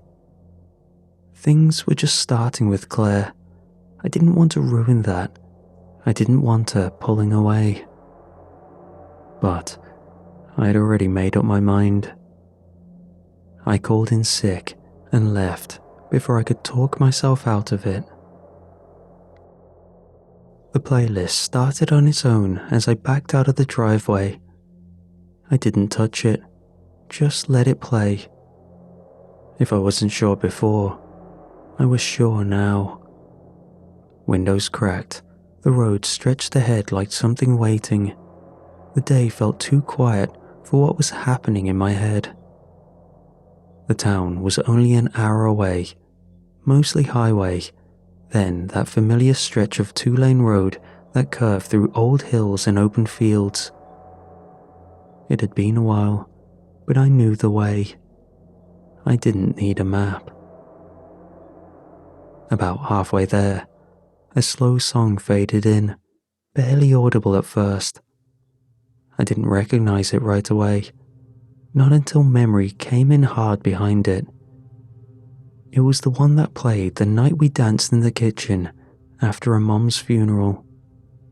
We hadn't eaten and we were both wrecked, but the song had been on in the background, and she pulled me close without saying anything, resting her head in my chest like it was the only place that made sense.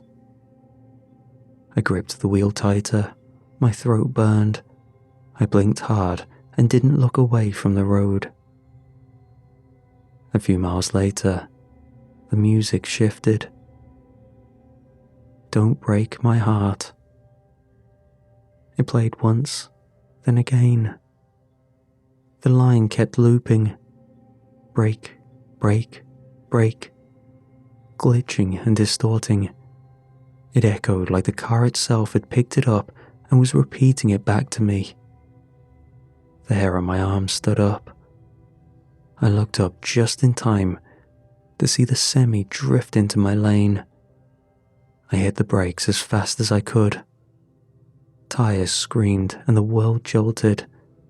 Everything inside the car slammed forward. The truck missed me by inches. I sat there on the shoulder, hands white-knuckled on the wheel. My heart pounded in my throat. The music had stopped. Because of the song, I was safe. But I didn't know if that should comfort me or scare me. My mind hurt thinking about it. There was no doubt in my mind that this playlist was set up by Emily. She was somehow in control of my phone in a way I didn't know was possible. But this was something more. How did she do that? The rest of the drive passed in silence. The playlist was still open on the screen, but nothing played. Even when I tried booting up another playlist, no sound came out. It felt like I was now somehow getting the silent treatment, something Emily used to do the few times I upset her. I reached town around the early afternoon. Everything was where it had always been. The cracked sidewalks, the houses we'd pointed out to each other, the corner that we used to wait on after school, trading dumb jokes and stories that no one else would care about. And I hesitated. Before, when I reached this point on the trip, my heart would race with the thoughts of seeing Emily. An unhealthy obsession turned compulsion. But for the first time, there was a second thought that cross-wired my brain. Thoughts of Claire. This only started after she stayed the night at mine.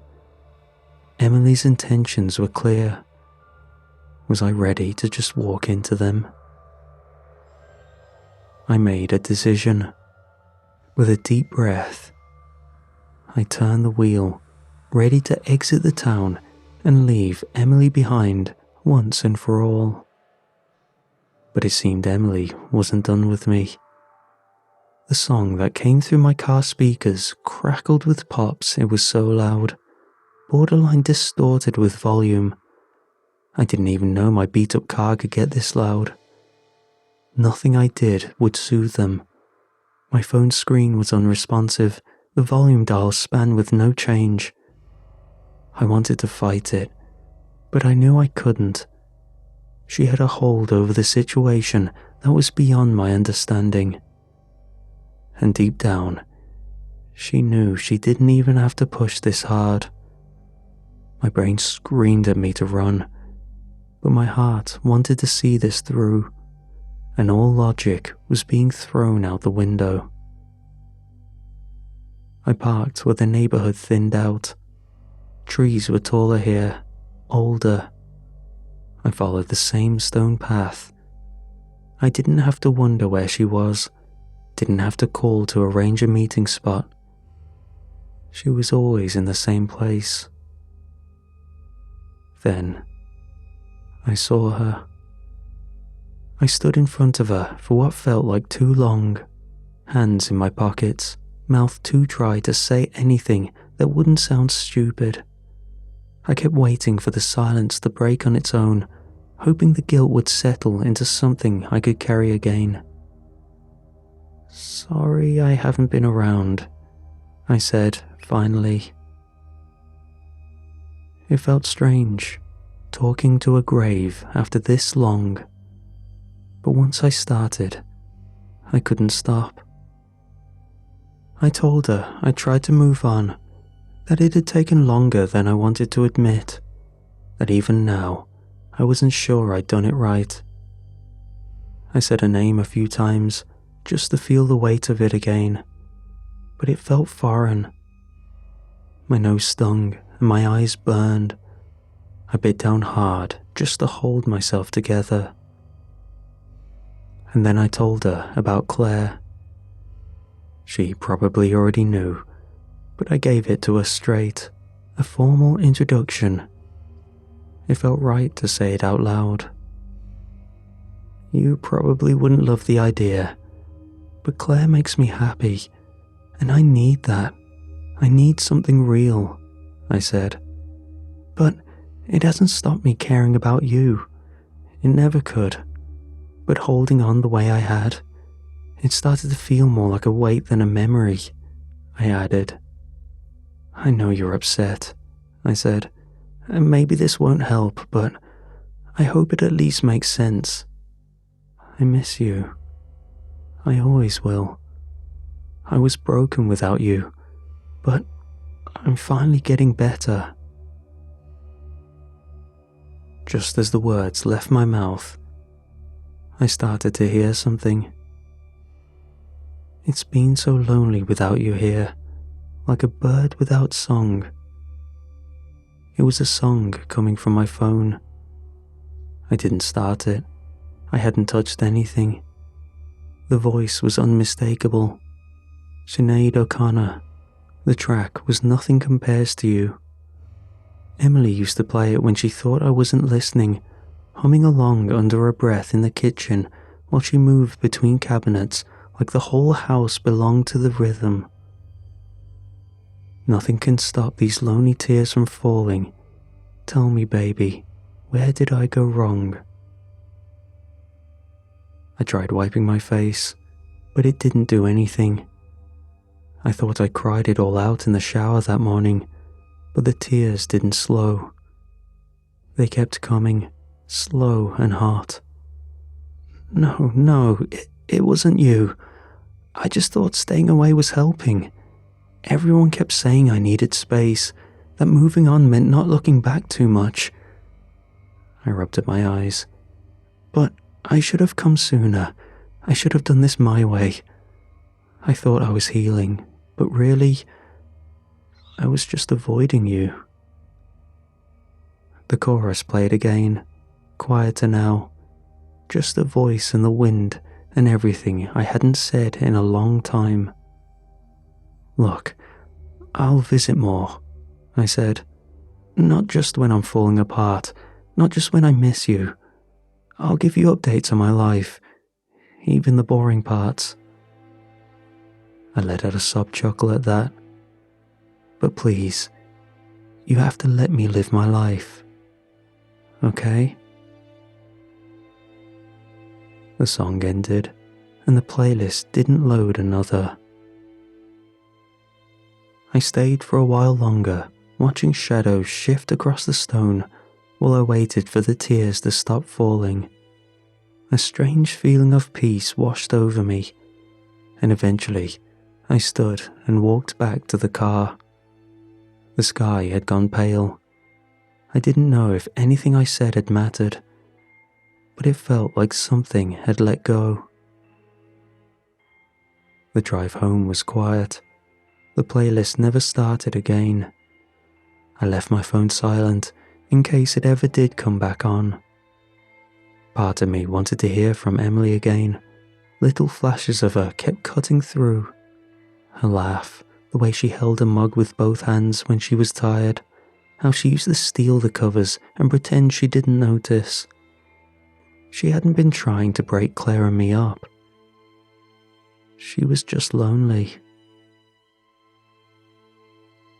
When I got back, I texted Claire. Just a simple, "I'm home." I didn't trust myself to say more than that. She called a few minutes later. Her voice was soft and steady. She didn't know anything was wrong, but something bubbled deep inside me. But I told her anyway. I sat on the edge of my bed and said everything I'd been holding in, about the playlist, the drive, the songs I hadn't heard in years, about Emily, about how long it had taken to feel remotely normal again, and how, even now, I wasn't sure what that meant. I told her what she meant to me, that I didn't know if I was doing this right, or if I ever would, and that I love her. Claire didn't interrupt, and when I finished, I felt lighter. For the first time in years, I felt understood, like someone else had seen the whole mess of it, what I'd lost and still carried. And she didn't flinch. She welcomed me. I could breathe again, because I wasn't holding that weight alone.